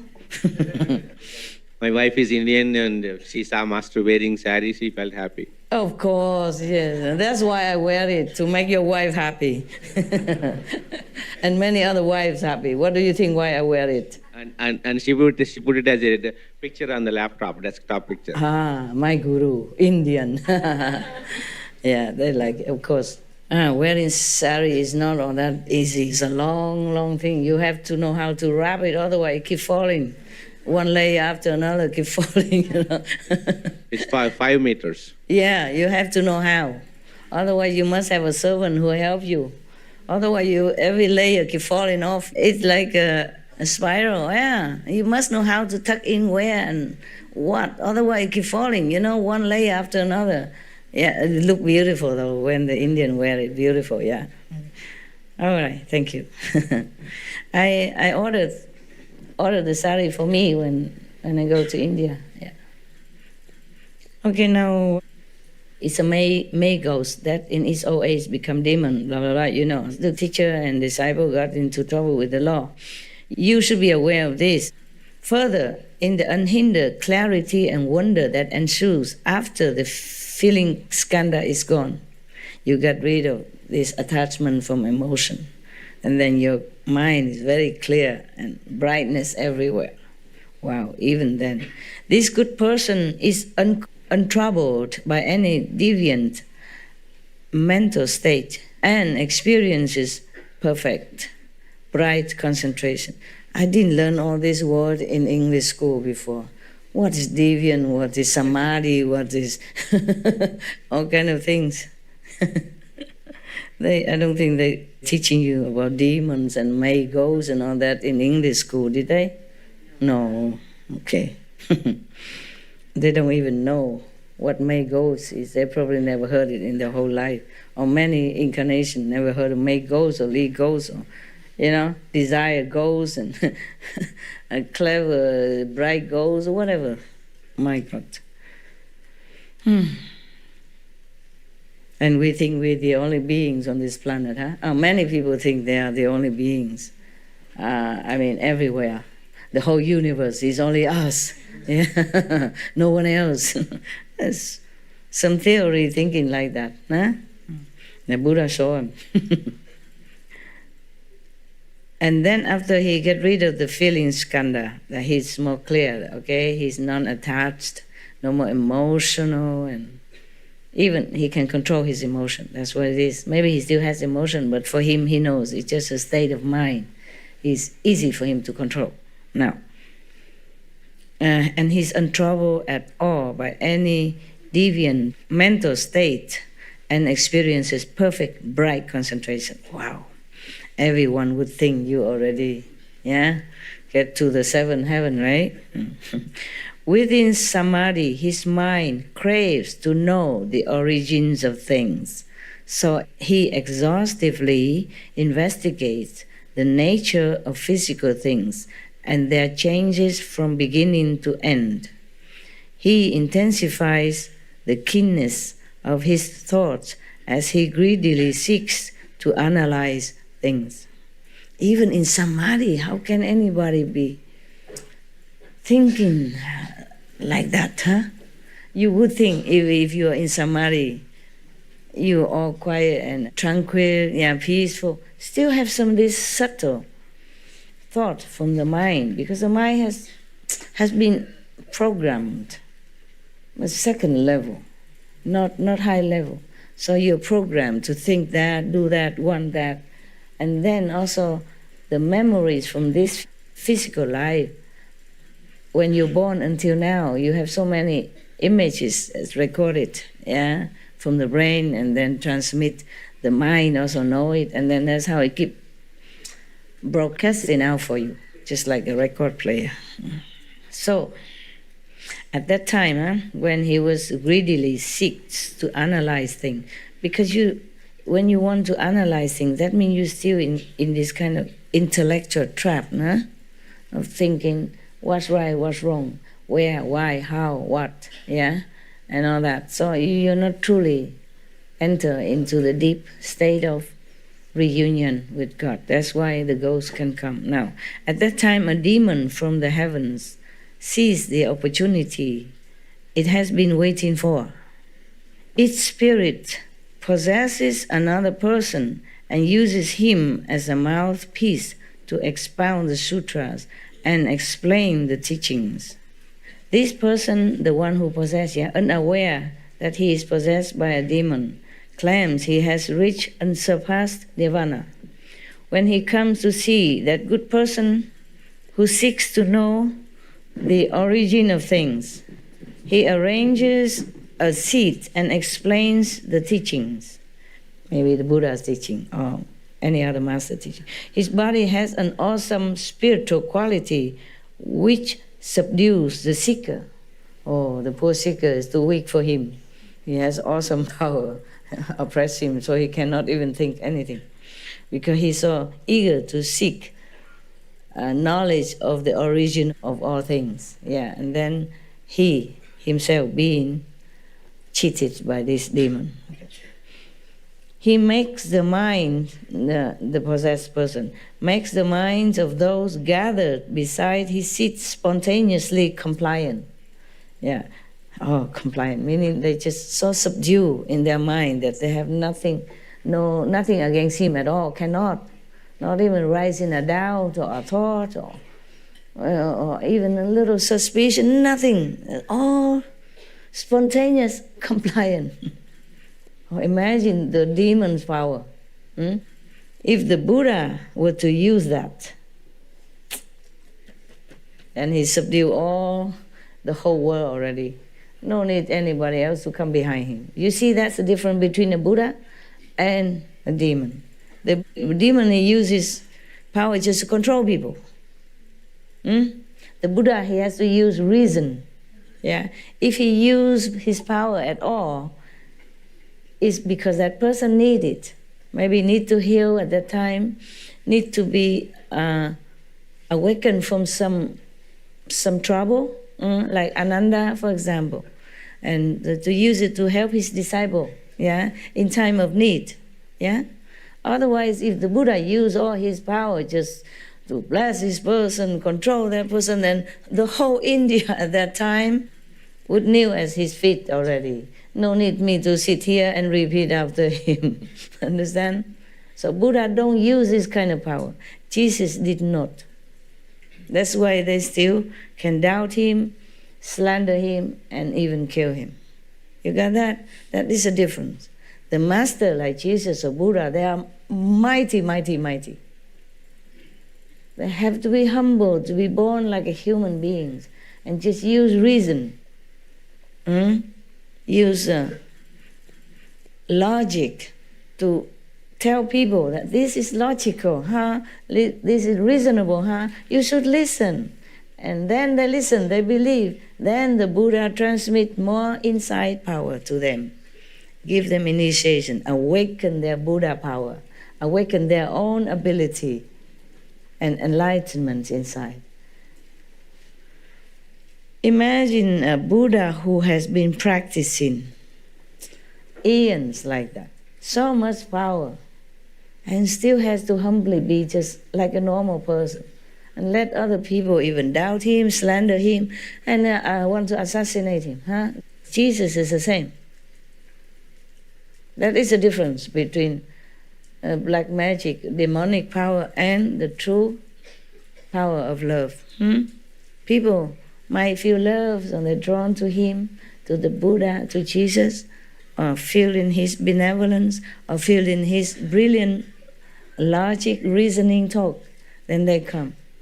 But not magic power, blinding people and controlling people's minds. They're completely just compliant like that. Then you know, okay? You know, you can't resist and you feel like you're powerless. Even though maybe you think you should get out of there, or you think this master maybe not what you want, but you can't get out, like you're bounded there. Then you should know it's no, no, no, no. So these people who gather around this practitioner, listening to the demon-possessed person, feel helplessly subdued, just like that, sitting there, can't even think or doing anything anymore. He says, the demon-possessed person says to all those people that the Buddha's nirvana, Bodhi, and Dhamma body are there before them in the form of his own physical body. He proclaimed, the demon-possessed person proclaimed that the Buddha, is him. Proclaimed like that. He says, the successive begetting of fathers and sons from generation to generation is itself the Dharma body, which is permanent and never-ending. It sounds good, though. Huh? It sounds correct. It's just not a correct Buddha. So what you see right now are those very Buddha's lands. They make them see some hallucination. Yeah. There are no other pure dwellings or golden features. I mean, whatever the Buddha say or the Buddha land are no. Just whatever he make them see now is the Buddha's land. Those people believe and accept his words, forgetting their initial resolve, forget their faith, forget what they really wanted to do. They offer up their lives even, my God, feeling they have obtained something unprecedented. They are all beguiled and confused into thinking he is a bodhisattva. As they pursue his ideas, they break the Buddha's moral precepts and covertly indulge their greedy desires. He is fond of saying that the eyes, ears, nose, and tongue are the pure land. Oh God, how can that be? And that the male and the female organs are the true place of Bodhi. Oh God. And Nirvana. Oh God. Ignorant people believe these filthy words. Probably some misled tantric teacher, huh? This is a poisonous ghost or an evil paralysis ghost that in its old age has become a demon. It disturbs and confuses the good person, but when it tires of doing so, it will leave the other person's body. Then both the disciple, so-called disciples, and the teacher will get into trouble with the law, as usual. Procrastinating physical pleasure, sexual conduct, all that stuff. My God. But a lot of people believe it. Evidence told you, yeah, right? Historical evidence show it to you somewhere, in some other country. All right. The Buddha say that, they get into trouble with the law. And then the Buddha say, you should be aware of this in advance and not get caught up in the cycle of transmigration. If you are confused and do not understand, you will fall into the relentless hell. Further, in this unhindered clarity even and wonder that ensues after the feeling skandha is gone, this good person is untroubled by any deviant mental state and experiences perfect, bright concentration. Wow. We would think that's the end, huh? Perfect, bright concentration. And within the samadhi even, his mind craves revelations from afar. So he pours all his energy into this intense investigation as he greedily seeks for imperceptible spiritual responses. Oh man, just that even. And can be cheated by demons. At that time, a demon from the heavens sees the opportunity it has been waiting for. Its spirit possesses another person and uses him as a mouthpiece to expound the sutra and the teaching. And this person, of course, doesn't know he's possessed and claims he has reached unsurpassed nirvana, just the same like the other ghosts. And he comes to see that good person and the one who seeks revelation of spiritual attainment, of heavens and all that. I did not seek, it just comes, okay? Nobody come to me possessed and preach to me about the nirvana and stuff like that. No, this is not the case. It's different, okay? It's been revealed by higher vision, okay? It's not like any person come with possessive power and then tell me this and that, and then I see this and that. It's not like that. Nobody, just me. And I did not seek. I did not even know that there are some more things to seek. I'm too busy with you guys. Thank you. You rescue me because of that. I'm too busy. Too busy to seek anything else. Oh, sign document, correct the show, correct the script. Oh, dog, okay, I'm coming. Attendant sick, dentist, doctor, coming. Okay. Can I eat something first? It's good that you're busy, okay? So it's not that if you go all in the mountain and sit all the time, then you get into a Buddha's land. Maybe not. Maybe the work is good for you. Keeps you too busy to even thinking, I want to seek something, spiritual revelation or skills or knowledge like this practitioner, okay? Truly, when you're so busy, every waking minute of your life, you would not be able to think about anything. Truly not. And if you have to work while you're eating as well, then maybe it's even less, you concentrate on the food. too hungry, yeah? Or maybe half on the food, half on your documents. Then at least your mind is all in the good things, not too idle to think of any other greedy stuff, whether domestic or heavenly, yeah. That's why in the West we have a saying, an idle mind is a devil's workshop. It is like that, yeah, mind you. So be busy. No thinking of boyfriend in your samadhi. Or girlfriend. No. Yeah. And then he briefly appears, the demon-possessed person briefly appears to his listeners in a body that looks 100 or 1,000 years old. He just used magic to do that. They experience a defiling love for him. Defiling attachment is better than love. I don't know why the Buddha used the word love here. Maybe the translator. I think in the old time we don't have so much vocabulary, to express differently, yeah? So everybody nowadays also even they just say, I love you, In fact, actually, just want to go to bed with you, something like that, yeah. Well, not all, of course, okay, huh? Not all, but our enemy is coming back and love each other, so much love, yeah. So they experience a defiling desire, okay, or attachment or lust for him and cannot bear to part with him. It's similar to the love they have for the master, eh?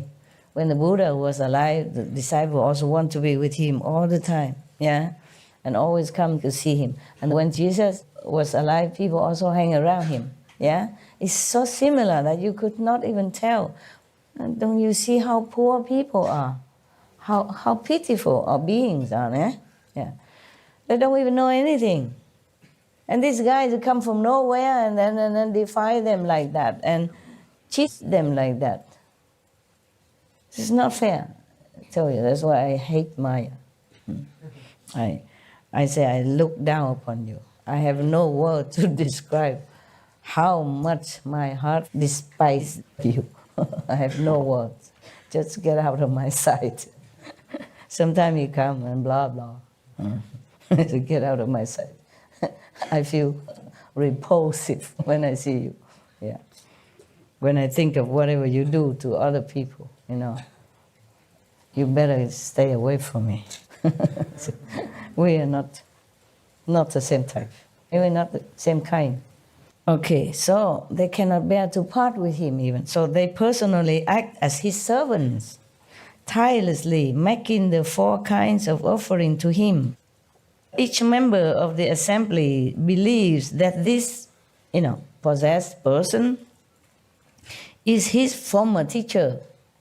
his original good and wise advisor even. They give rise to love for his teachings and stick to him as if glue. Glue. Feeling they have obtained something unprecedented, like the other mentioned before. The good person is beguiled and fooled into thinking the other is a bodhisattva. Attracted to the other's thinking, he breaks the Buddha's moral precepts and covertly indulges his greedy desires, like other things. He is fond of saying, in a past life, in a certain incarnation, I rescued a certain person who was then my wife or my mistress or my brother. Now I have come to rescue you again. We will stay together and go to another world to make offering to a certain Buddha. Or he may say, there is a heaven of great brilliance where Buddha now dwells. It is the resting place of all Tathagatas. Ignorant people believe his ravings and lose their original resolve. Originally, they probably might still believe in Shakyamuni Buddha or some real Buddha in the past, and that's why they make offering and all that, and then that's why they came to hear him in the first place. But because of they talk nonsense like that, and precepts is nothing, you do what you want, because of his power to control them, they believe him so much that they do anything that is against the moral basic standards, of being a good human being. So, of course, he has a name. The ghost has a name. This is a pestilence ghost. There's so many ghosts. In its old age, has become a demon. See how powerful they are. It disturbs and confuses the good person, the one who meditates and seek those things. But when it tires of doing so, it will leave the other person's body. Then both the so-called disciples and teacher will get into trouble with the law. You should be aware of this in advance and not get caught up in the cycle of transmigration. If you are confused and do not understand, you will fall into the relentless hell. My goodness. Should we continue? Is it okay with you?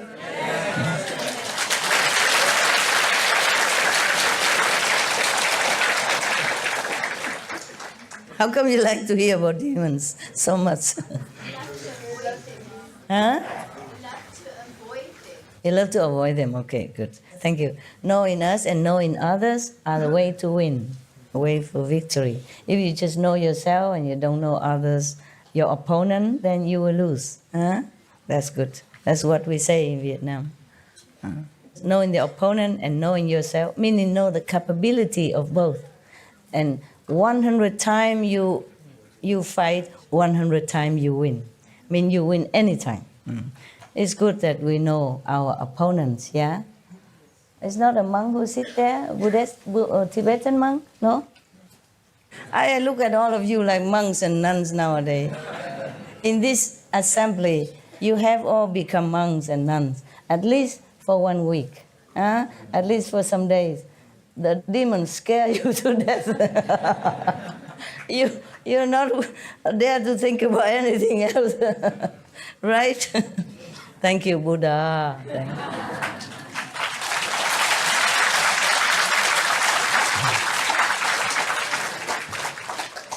I don't know how many days the Buddha has spoken to Ananda for this, because he continued.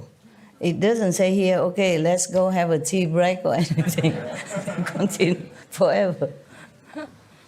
I wonder if the Buddha preached to him in Tusita heaven, not on this planet. It didn't say so. It just say, even Ananda arranged his robe, meaning you make it straight and respectful. And he asked the Buddha, he knelt and asked the Buddha, please tell him how to rescue sentient beings. Even though he say he's not nowhere yet, but how he and others can rescue other beings. Yes. He's just humble, or maybe he doesn't know his state. Of course, he has to play his role at that time.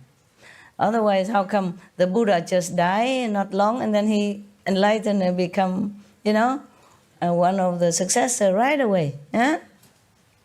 So now, the pestilence, Oh, God. Whew, rotten ghost. And have so much power. I feel ashamed as human. He's just a rotten ghost and he has so much power to sway people's mind and cheating them into believing him that much. And we so powerless. We're supposed to be God and Buddha. Oh, we have no power. Huh? Imagine that. That's the price to come into this physical body, huh? That's the price to pay. You have come here for some reason, and you also have to make a contract before you come. You have made a contract.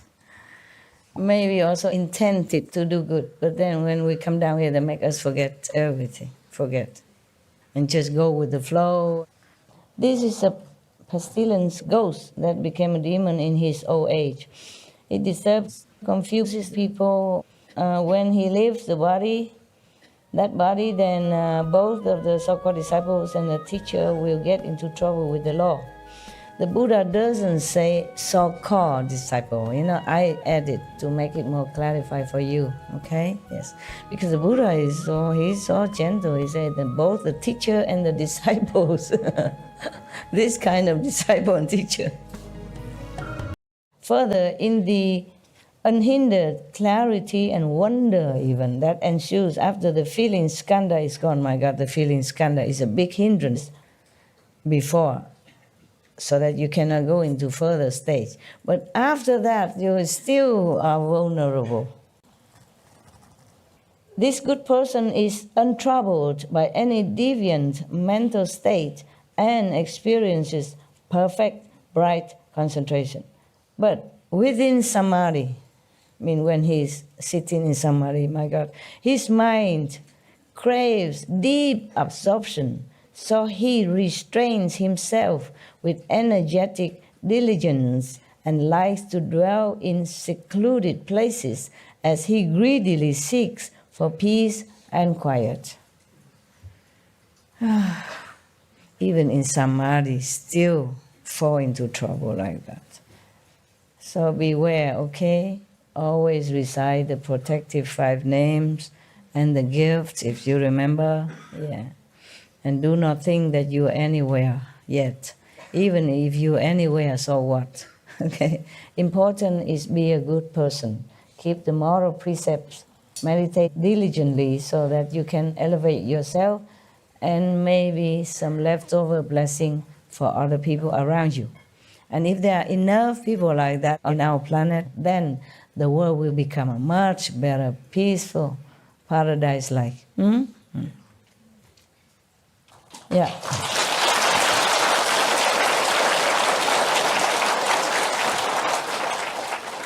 We have to do it. We have to do it. Because look, many masters comes and go. They can only do so much, okay? Because of the karma of the world that affect everyone. And also the minds of the people on this planet make it difficult for any master to even continue to stay alive and to teach them anything, because they don't accept, they reject, they confuse. They've been confused and brainwashed by so many of these so-called demon-possessed person. And even after the demon left, these people still continue to be confused. Just be good, do good. Yeah? Meditate well. And pray for protection and deliverance. That's all. And if any merit at all left over, then please help the planet. That's it. That's all you pray for, okay? Yeah. Or you don't even need to pray. Just meditate well, be humble. Yeah. God knows what you want. Yes. But pray, make sure, no? Or make sure that to reaffirm to yourself that I just want deliverance. I just want protection. Protection and deliverance. Protection while you are here and meditation and in meditation. And during the day, every day, at night, morning, pray for protection and help, yeah? Evening, thanks for a good day, that you have been well and protected. And maybe have done something good. Be able to have done something good. Okay, huh? That's it. If you have done something good, credit it. to heavens or God, God Almighty, yeah, then you have no ego problem. Nothing that arises from your mind that you're not aware of, because you remind yourself every day. In the morning you pray for protection and deliverance. Evening you thank God for helping you through the whole day, good or bad, whatever. So at least you remind yourself that you're not wanting anything like those practitioners without teacher here. So the Buddha said to Ananda, they should be aware in advance. Before he got into this state, he should know that already. So now you know this state, yeah? So before you get into samadhi and you see certain thing, you are already prepared, okay? It's good, so you don't fall into anyhow. I won't let you, of course, if you keep your precepts and meditate even off and on with your sincere heart, yeah? Because I know it's difficult. I told you many times that it's difficult to even be a good person in this world, because there's other people who don't like you to be good, jealous of you or thinking you're weird in such a world why you are good, yeah? And then make trouble for you. Even difficult to be a good person, not to talk about meditation, reach heaven, nirvana, nothing yet, okay? And if you mention your master name, you're in more trouble in some places, right? Ching Hu? What does he say? Yeah. And then they ask, is she a nun? Don't look like.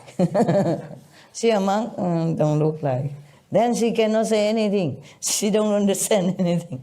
Only monks and nuns understand. Yeah. Don't believe her. Don't follow her. Such stuff like that. And it's very difficult for you to find time even to meditate or to do some good things. Yeah, we have only 24 hours and one physical frail body. Yeah, we might be feeling strong, but how strong can we be compared to elephant, horses, mountain, river, sea, trees? Yeah, how strong are we? We can't fly. We can't run fast.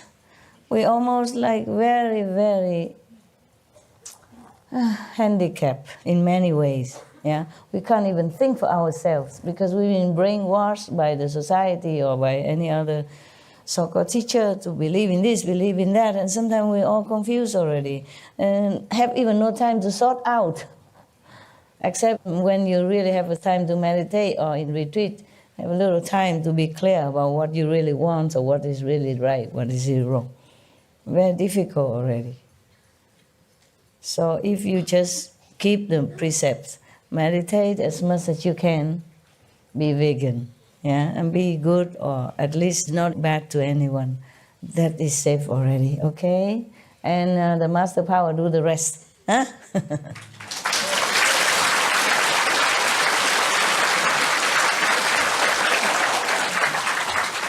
Keep the precept, okay? Yes. That's the beginning, okay? And it's a safety guard for you. You see, every master come tell you precept. Every master come always teach you precept, no? Buddha, even lay people must take 5 precepts. Jesus, Moses, all precept, moral standards, yeah? Jainism,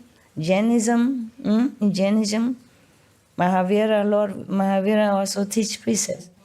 Guru Nanak, everyone tell you to keep your moral standard first of all, because if you don't have that, then your spiritual practice is based only on nothing. No good to begin with, yeah? No base, yeah? If a house is built without a basement, without foundation, it won't last, yeah? It will topple, okay? So precept is the basement, is the foundation of our spiritual progress. Don't forget, okay? No matter what vision you see inside, what sound you hear inside, you must remember to be a moral, upright person, okay? Don't tell me everything empty, illusion and all that. keep the precept as long as your body is not illusion, okay? If you beat yourself, you still feel hurt, then you are not in emptiness or illusion, nada.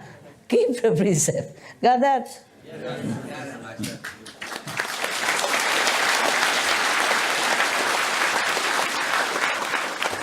And remember, one practitioner, he got into the state that you stop him, he don't feel nothing. He still fall into a trap from demons and can go to hell. Remember that? Yeah. So you are zero. Nothing.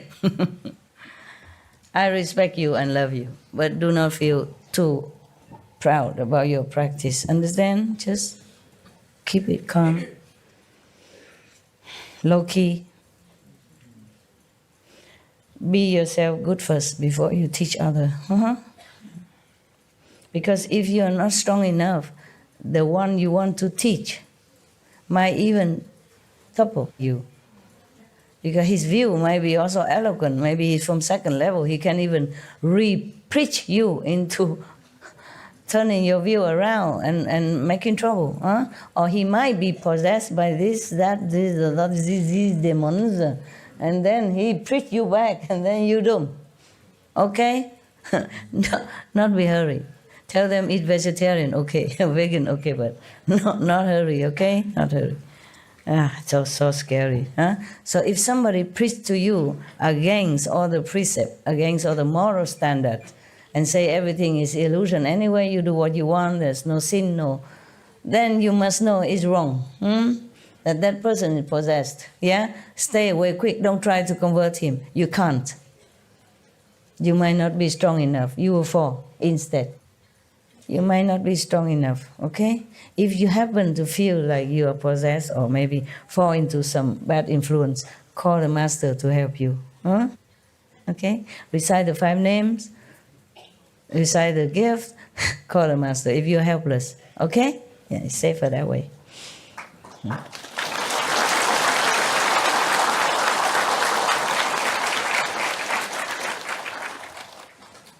Thank you.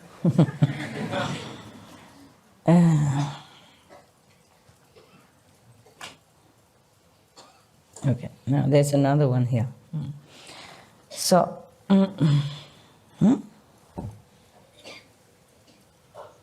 where am I? Okay. Pestilence gods, yeah? Okay, already. Then after the ghost leave, they'll be in trouble with the law. Okay, you should aware of that, otherwise go to hell. Sorry, same hell, my God.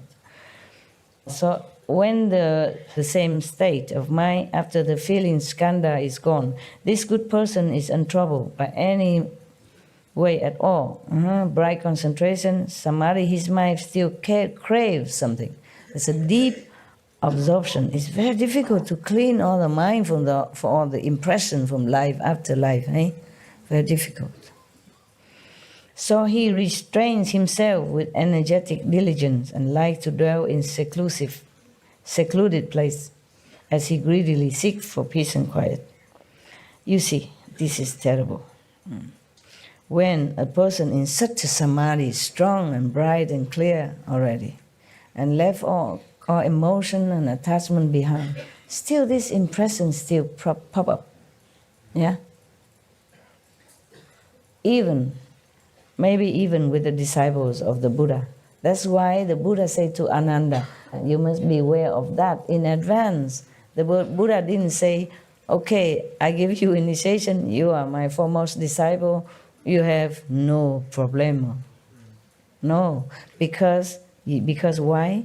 Because at time of initiation, the Buddha or the Master cut you off from all the kind of karmas in the past life. But the present karma has to retain. The present karma is the price you have to pay to stay alive in this physical planet and having this physical body, physical mind, physical sensation, pleasure, and all that. Understand? Even then, we already follow the Buddha, become a monk even, has nothing anymore, eat only once a day, like the monks Buddha, they eat only once a day. So, can you imagine how cruel is the Maya system. How cruel. Like Ananda, being up and down through thick and thin with the Buddha lives, after lives already, accumulate so many merit and such a good bodhisattva with compassionate heart and all that.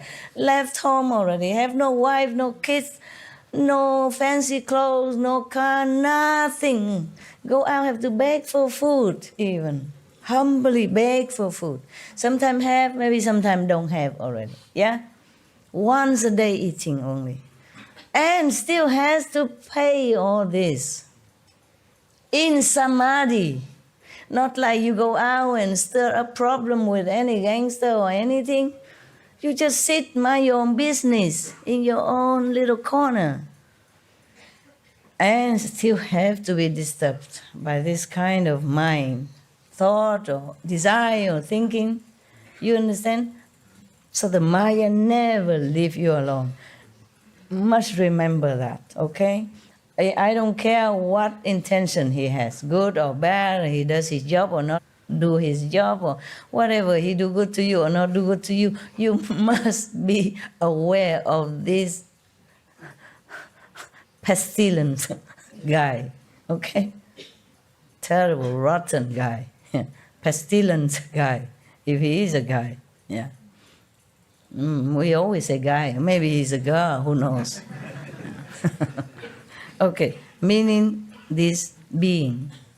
There's another word for it. Entity? Entity, yeah, this entity. Thank you. This is like that. You have to be aware of him all the time. Otherwise, he cheats you without shame, you know?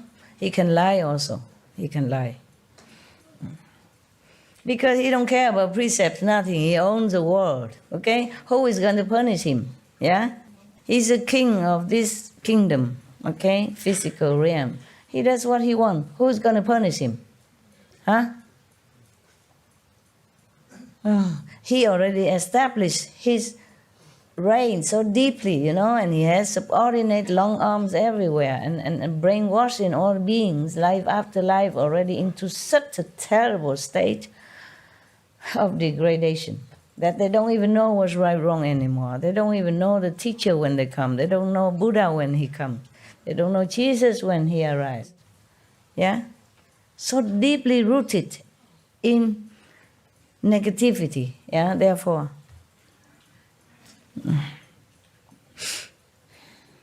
Nobody even punishing him. Nobody there. Nobody think about it.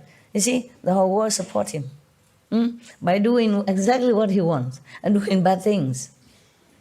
Doing bad things. There was a joke of somebody, a doctor who went to hell and facing the hell king. It's not his turn to be judged yet. So he saw the king of hell passing judgment to this person, that person, you know. Like the prostitute, he award her, you know, give her reward and all that praise, and then she's going to have another good life again and blah, blah. And another person like killing animals and all that, give him rewards. And then the doctor, in turn the doctor, they say, oh, please spare me. Please spare me. Please give me another life. I know what to do now. I will please you. I will know. I will send my daughter to the pink house.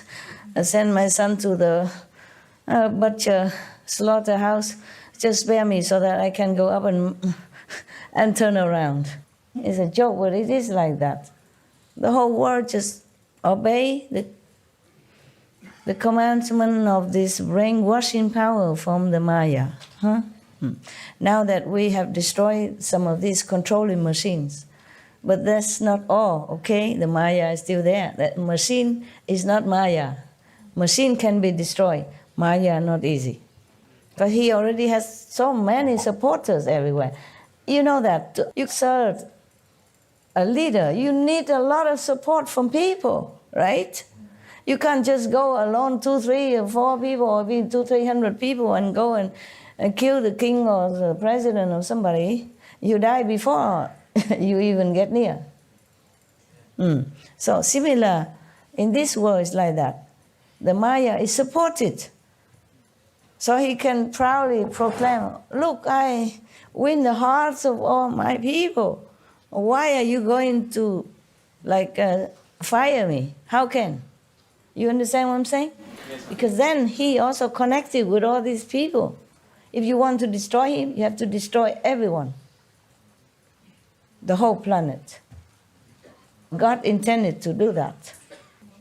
But that is too tragic, too pitiful, So the saints interfere, That's why the saints said, let me come down with them, reason with them. Maybe some of them still have some spark of intelligence within them. I can awake them. Please don't just destroy everyone. There are some good things, some good spark in some human's heart. Let me do it. Let me suffer for them to redeem their whatever past deeds that they've done. Let me have it. And then they can be awakened. That's why the saints keep coming. Understand that? Otherwise, why do they leave nirvana? Okay?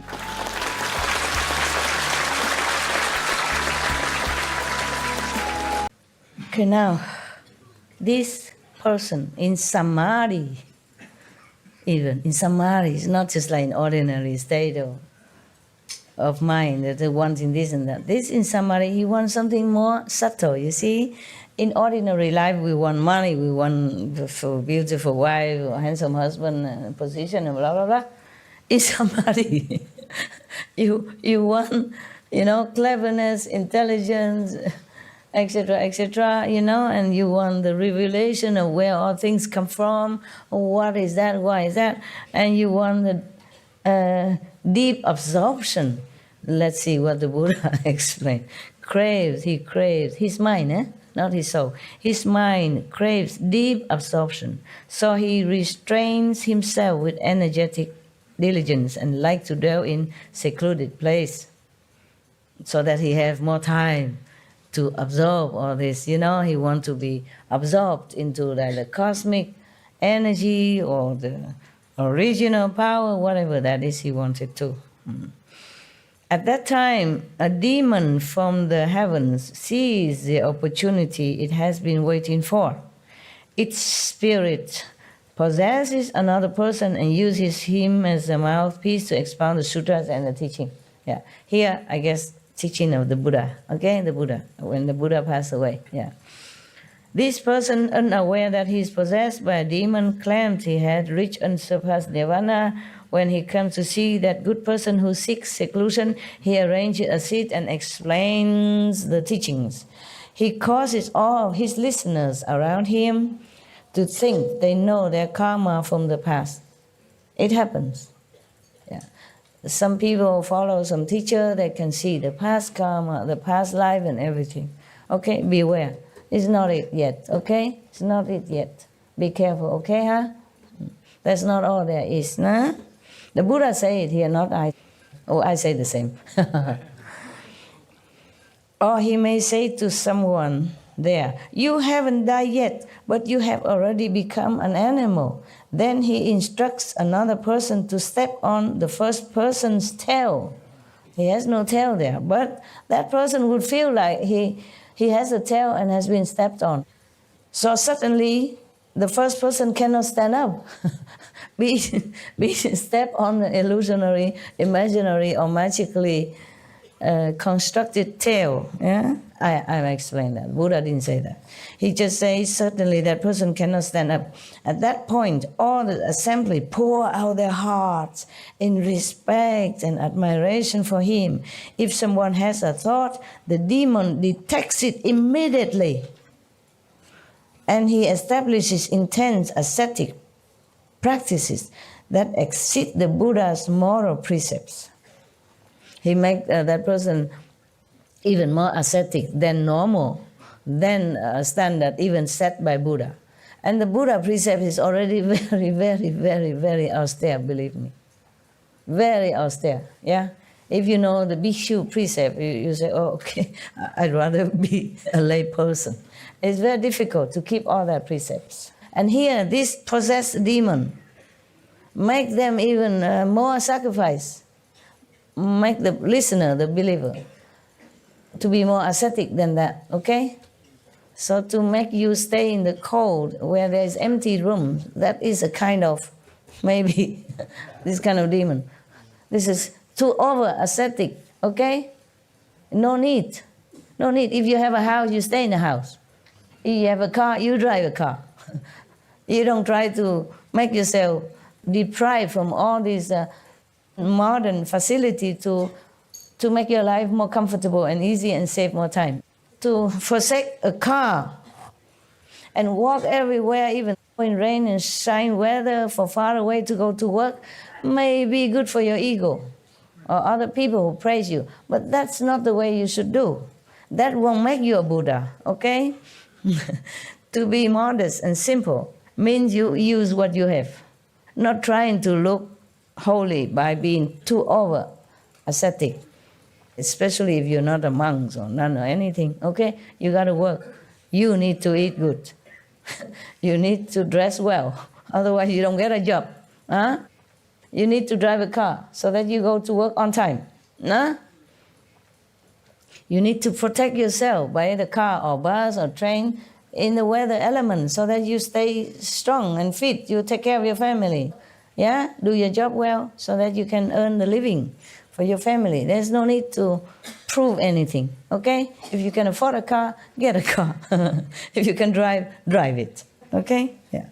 If you don't dress well, you might not be able to get a good job that you want, even though you have the ability. But people look at outside, okay? Outside appearance.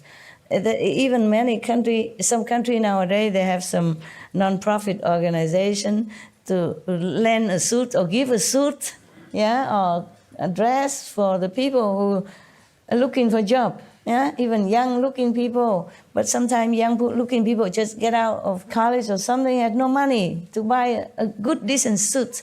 They give them to go look for a job, and they have success because of good-looking suits. Yeah, you can say he's just a suit, but the suit does work. Or the good dress, have them to do hair and all that. This is a very good idea. And so we praise them on our Supreme Master television. Very good. You see that? Your master knows everything, even the suit. Just joking. My God, I preach about Buddha Sutra. You don't clap. I'm just saying I'm good and then you clap. It's okay. Very good. Very good. Thank you.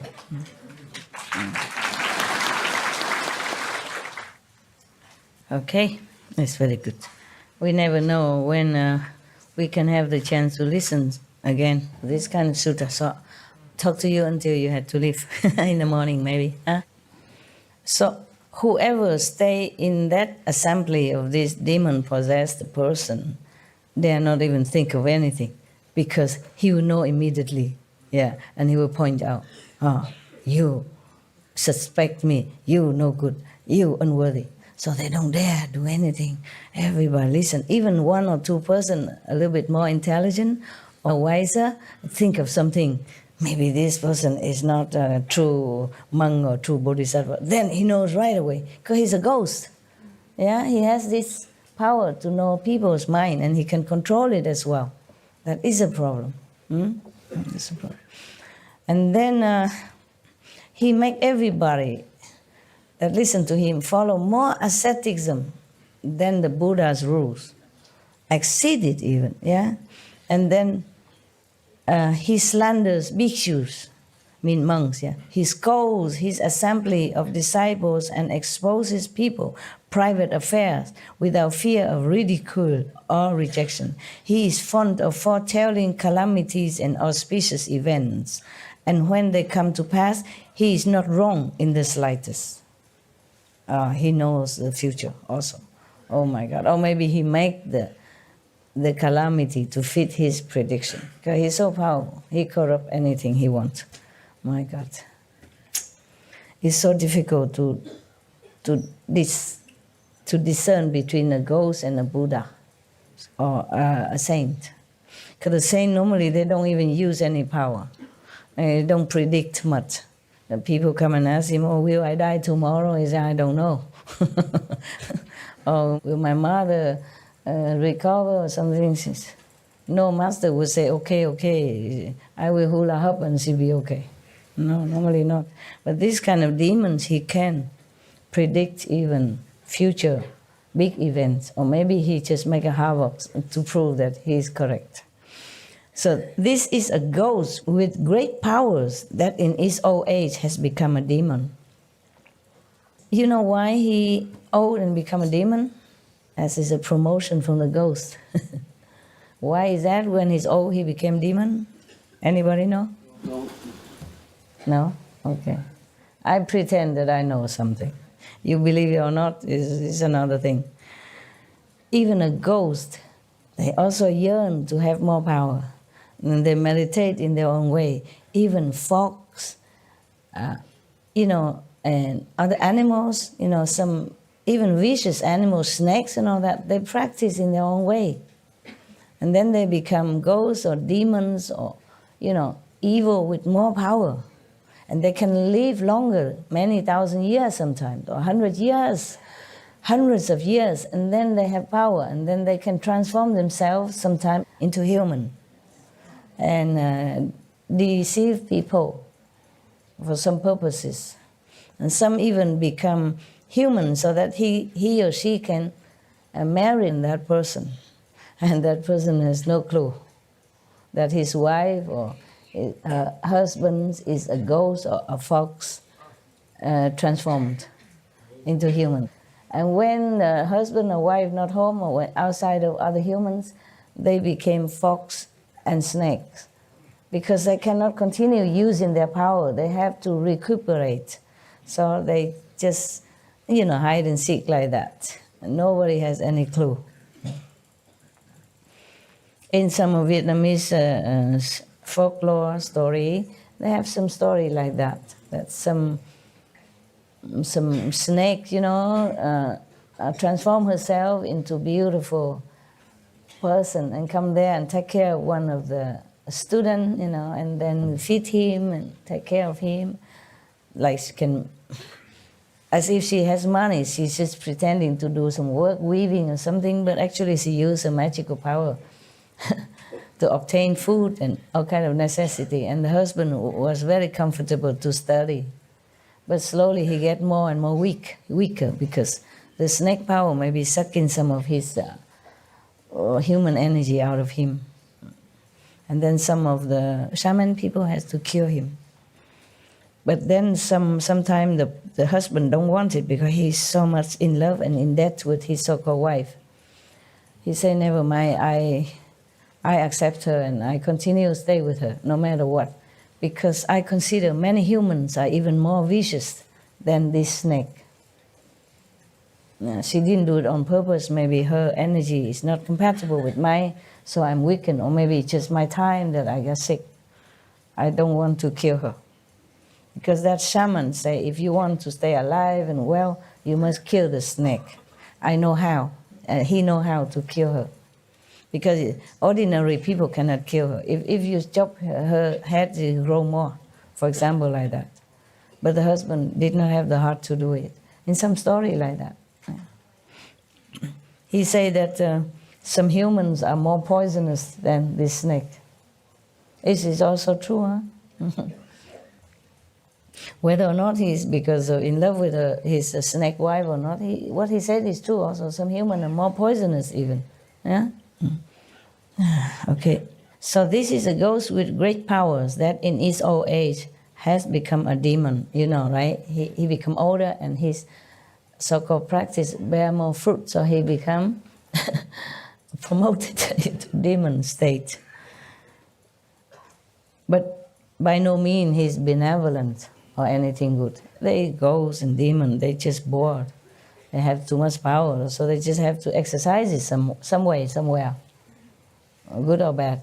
That's the problem when you have so-called magical power. You cannot avoid using it. So you must be careful. That's why I say no magical power, nothing. Just practice Guanyin method. Earn your own merit in heaven. Earn your place by your own work, okay? No rely on magical power, nothing. So of course, this ghost disturb and confuse people. But after he's tired of this game, probably go seek another person somewhere to possess. And then And then both the so-called disciples and teacher will get into trouble with the law. You should be aware of this in advance and not get caught up in the cycle of transmigration. If you are confused and do not understand, you will fall into the relentless hell. You know that, okay? Further, there's still more. My God, Buddha, how many ghosts did you pick out? Oh, so many. I mark it up to here, That's as far as I had studied. I mean, recently, just to check out what I should read to you. But behind there, I suspect there's more. A lot more, okay? Yeah, maybe no ghost, but some false view can make you trouble. Okay, so further in the unhindered clarity and wonder that ensues after the feeling skandha is gone, this good person is in trouble. And he's in perfect bright concentration, but within samadhi, his mind craves more knowledge and understanding. So he diligently toils at examining and probing as he greedily seeks to know past lives. Even just to want to know past lives, you'll be in trouble too. You know nothing. There's one master in Korea a long time ago. He's a monk. He don't teach much to his disciple. He said, whatever happened or turbulence go into your mind, you just say, don't know. Whatever your question, just say, don't know. You answer yourself, don't know. Just 2 words he told his disciple, don't know. Anything, any trouble, just go straight, don't know. He wants to break all of the train of thoughts of his disciples, which is also maybe helpful, yeah? But don't know anything, all right? You you should be good. Keep precept, meditate, yeah. Eat vegan. At that time, because he wanted to know past life, he eagerly, so greedily and very urgently and fanatically want to know the past lives. At that time, a demon from heavens sees the opportunity it has been waiting for. Okay, here Buddha always say heavens instead of heaven. Okay, I just sum them up in one heaven. Because in heavens there are heavens of 33, meaning there are 33 department separate heavens. Yeah? And one of the king called Sakra, he's troublesome.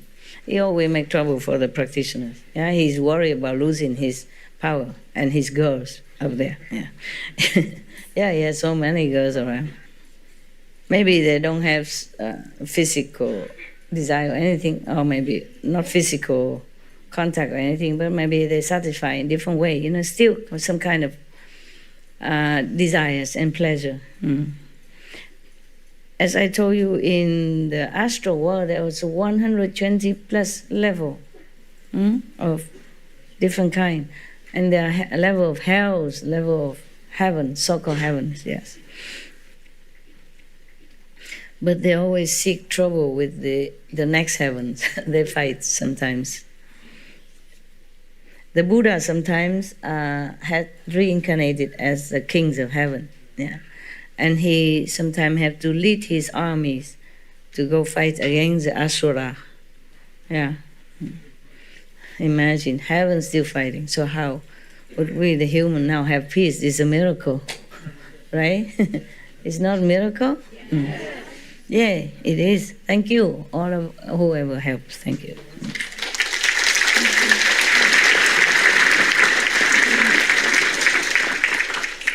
So at that time, a demon of heavens sees maybe one of the 33 heavens citizens, or one of the astral heavenly citizens, okay? They are not saintly people. They're not just heavenly beings. They're troublemaker. Too much power, nothing to do, no goals. Yeah, no Buddha had taught them, just demon teaching them, so they follow the way of demon. Okay, that's why they don't know anything more. They're going to cause trouble and using their power for fun. Yeah, okay, so he sees the opportunity it has been waiting for. It's for fun, making trouble for fun. They like that. If spirit possesses another person and uses him as a mouthpiece to expound the sutras and the teachings of the Buddhas, I guess. Yeah? This person, unaware that he is possessed by a demon claims he has reached unsurpassed nirvana. When he comes to see that good person who seeks knowledge, he arranges a seat and explains the teaching. There in the assembly, inexplicably, that person may obtain an enormous precious pearl. Just suddenly a pearl manifests in his hand, something like that, or something else manifests, an object. It's from nowhere. Like the precious pearl just appeared to him. He obtained it just like that. So the demon may sometimes change into an animal that holds the pearl or other jewels, bamboo tablets, talismans, letters, and other unusual things in its mouth. The demon first gives the object to the person and afterwards possesses him. Or he may fool his audience by burying the object underground and then saying that a moonlight pearl is illuminating the place. Like he already hide the pearl or something, use his power to manifest the pearl and bury it under the ground, and then make that illuminate the whole place where he is speaking. Thereupon the audience feels they have obtained something unique, never seen before. Of course, suddenly the whole place is shining like that. They never seen that. So, or he may eat only medicinal herbs and not partake of any prepared normal food. Kind of what? Breatharian or Mediterranean? Medicine? Yeah. Or he may eat only the sesame seed and 1 grain of wheat a day and still look robust. Phew. Some of you want to eat this kind, want to have this power. I know. Stop it. Be normal. Eat when you're hungry, sleep when you're tired, meditate while you sleep. Try to keep awake. But don't override your body, okay? You need it to continue further. Because if you exert too much power from a limited human body, then you might collapse, okay? Middle way, huh? Middle way. And that is because he is sustained by the power of the demon. Yeah. See? Demon can make you also foodless, sleepless. Yeah? He slanders bhikkhus, mean monks, real monks, and scolds his assembly without fear of ridicule or rejection. Means for no reason, just slander the bhikshu and the so-called people, the audience, with no reason. He is fond of talking about treasure troves in other locations or of remote hidden places where sages and worthies of the 10 directions dwell. Liar. Those who follow him often see strange and unusual people. Just lying. He just manifests these kinds of things to make people believe in him. This is a ghost or spirit of the mountain forest. Man, just a small ghost like that. Just a mountain forest ghost. Or earth, or cities, rivers, and mountains that in his old age has become a demon. The person it possessed may advocate promiscuity and violate the Buddha's precepts. He may covertly indulge in the 5 desires with his followers as well. Or he may appear to be vigorous, eating only wild plants. His behavior is erratic, and he disturbs and confuses the good person. The one who meditates and want more knowledge. What did he want? What does that person want? Yeah, seek more knowledge, yeah. Worldly knowledge or knowledge of alchemy, yeah. Or maybe knowledge of how to turn trees into people into tree. Those kind of magic power knowledge, yeah, it's not good. But when the demons are tired of his game, he left the person's body, then both the so-called disciple and teacher will fall into trouble with the law. You should be aware of this in advance and not get caught up in the cycle of transmigration. If you are confused and do not understand, you will fall into the relentless hells. All right, okay. We stop here, huh? I think we're done for today.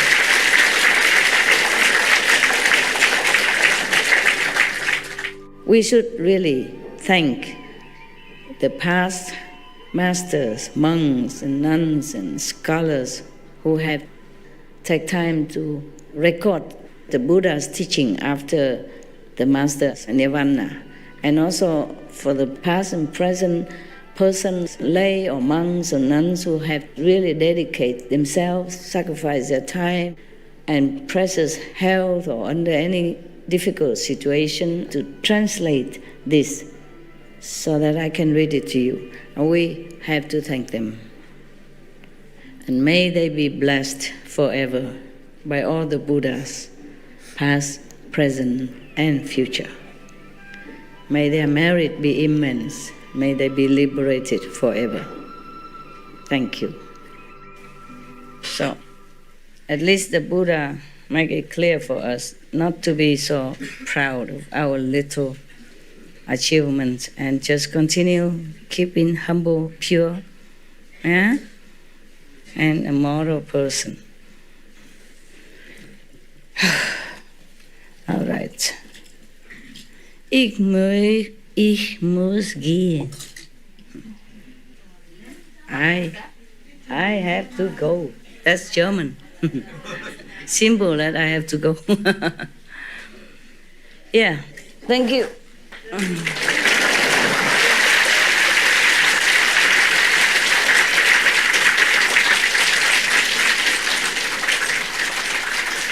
Love you, Master. Thank you. Good for you. Good for you. That you can Thank you for the retreat, Master.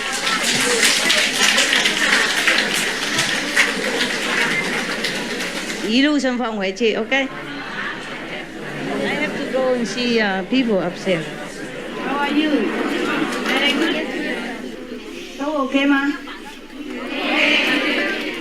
高兴快乐吗？好，这样对了，这样对了。师父也很高兴快乐啊。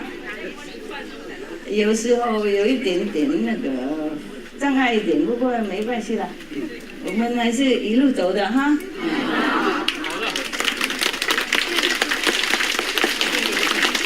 你過嚟就過嚟，感恩cô chăm sóc người già cả, OK? Cảm ơn cô.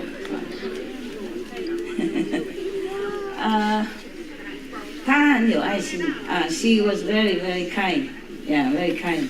And one person very old, and she looked after until he become good again and become also your brother. Huh? So I just want to give her something.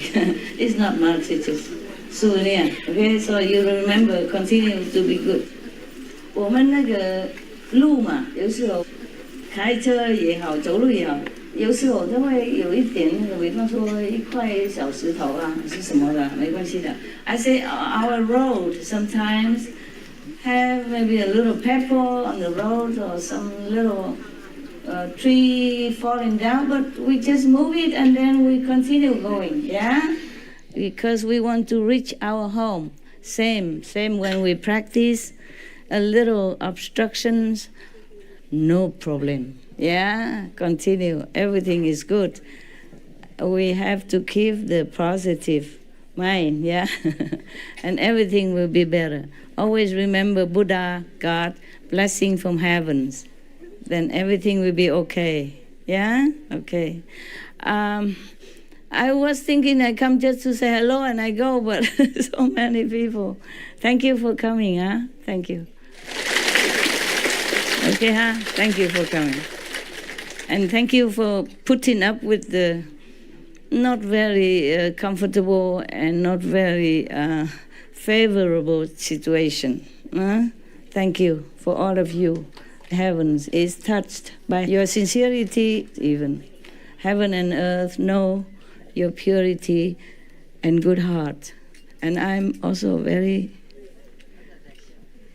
very touched and appreciative of your dedication to the noble goal, the best goal, the only goal that's important in your life, practicing. I thank you very much for being such good people. Thank you, thank you.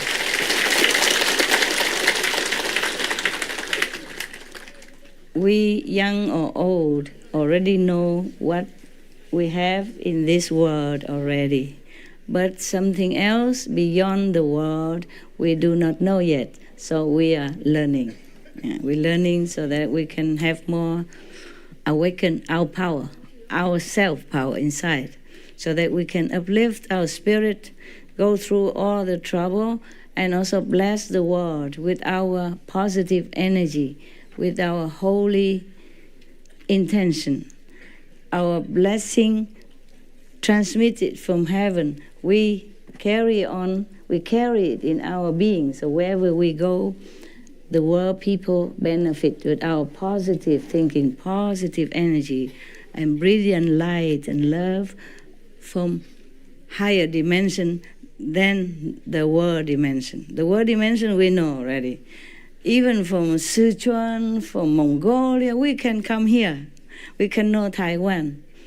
From Europe, from America, we can all come here to see Taiwan or go see Europe, see France, see England, or whatever, Korea, but we don't know anything else behind this. So this is what we want to learn. We have Buddha power inside. We have heaven inside. And this power, we develop more and more. We remember more. We have it already. Just more remember by meditation. Then we can bless the world. More peace. Yeah, we have more peace now than before. Yeah, Korean peace. Yeah, Ethiopia, Eritrea peace. Syria is coming to peace. Colombia peace. What other? And then yesterday, the day before, Yemen peace. You see, one, keep coming. All peace because we practice and we bless the world with our sincerity.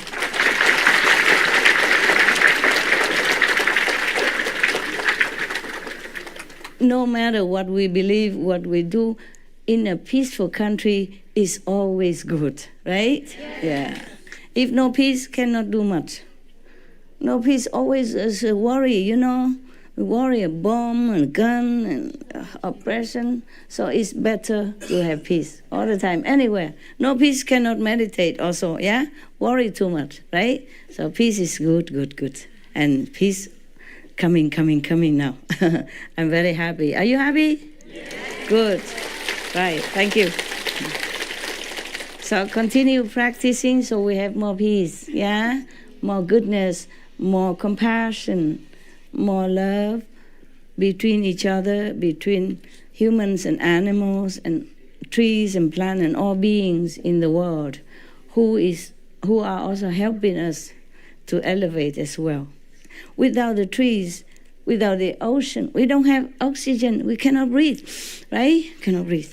So cannot breathe, cannot meditate, cannot live, cannot survive, cannot eat, cannot drink. So we have to thank all of them. And the more we practice, the more we understand more, and we understand and we appreciate everything on this planet. They are helping us. So we also try now to protect them. We protect the trees, protect the animals, even the fish, yeah, and protect the planet, the river, the ocean, so everything have helped us. So we have oxygen, we have food. Yeah, the earth gives us nutrition for the food. The sun, the air we breathe has been clean for us. The tree gives us oxygen. The rivers give us water. The river, the lake, the rain give us water. And the ocean bring us also 50% oxygen. So we have to now, in turn, protect them. Yeah, the animals are helping us. Yeah, the trees are helping us. Now we must protect them now. They have been protecting us all these hundreds, thousands of years. So we and our children, our father, mother, relative, friend can live and breathe and survive. And now they are in danger because of humans' pollution and not caring for the planet. So we must help them now. We are vegan. It's very big help. We also tell others to be vegan, to protect all living beings on this planet so that we can continue to live. Also, we return their kindness, in gratitude. Also, we thank you for our children and grandchildren, great-grandchildren, because we have to protect the planet, the trees, the ocean, the river, not just for us, not for children, our children, great-grandchildren, but because we learn now to be more compassionate, more loving and kind to all beings. And that is the only way we should be as human, a noble being, a protectors of the weak and the helpless, like animals and trees and plants. Understand, yeah? Yes. Okay, thank you and good night. Who has to go home must go home, because at home you have work, you have work waiting for you. You have wives, you have husband, children, father, mother to take care. And you also need to meditate well, but you cannot neglect your duty, The parents need you, the children need you, a husband, wife need you. If you must go, if you have obligation, you should go, okay? If you're free financially and family-wise, you can stay as long as the visa okay. If you stay longer, then you are not good citizen. You make trouble for the government and for our group, okay? We must keep also our reputation, All right. I wish you a safe home trip if you're going home, If you are not going home, I see you tomorrow in Sihu, okay?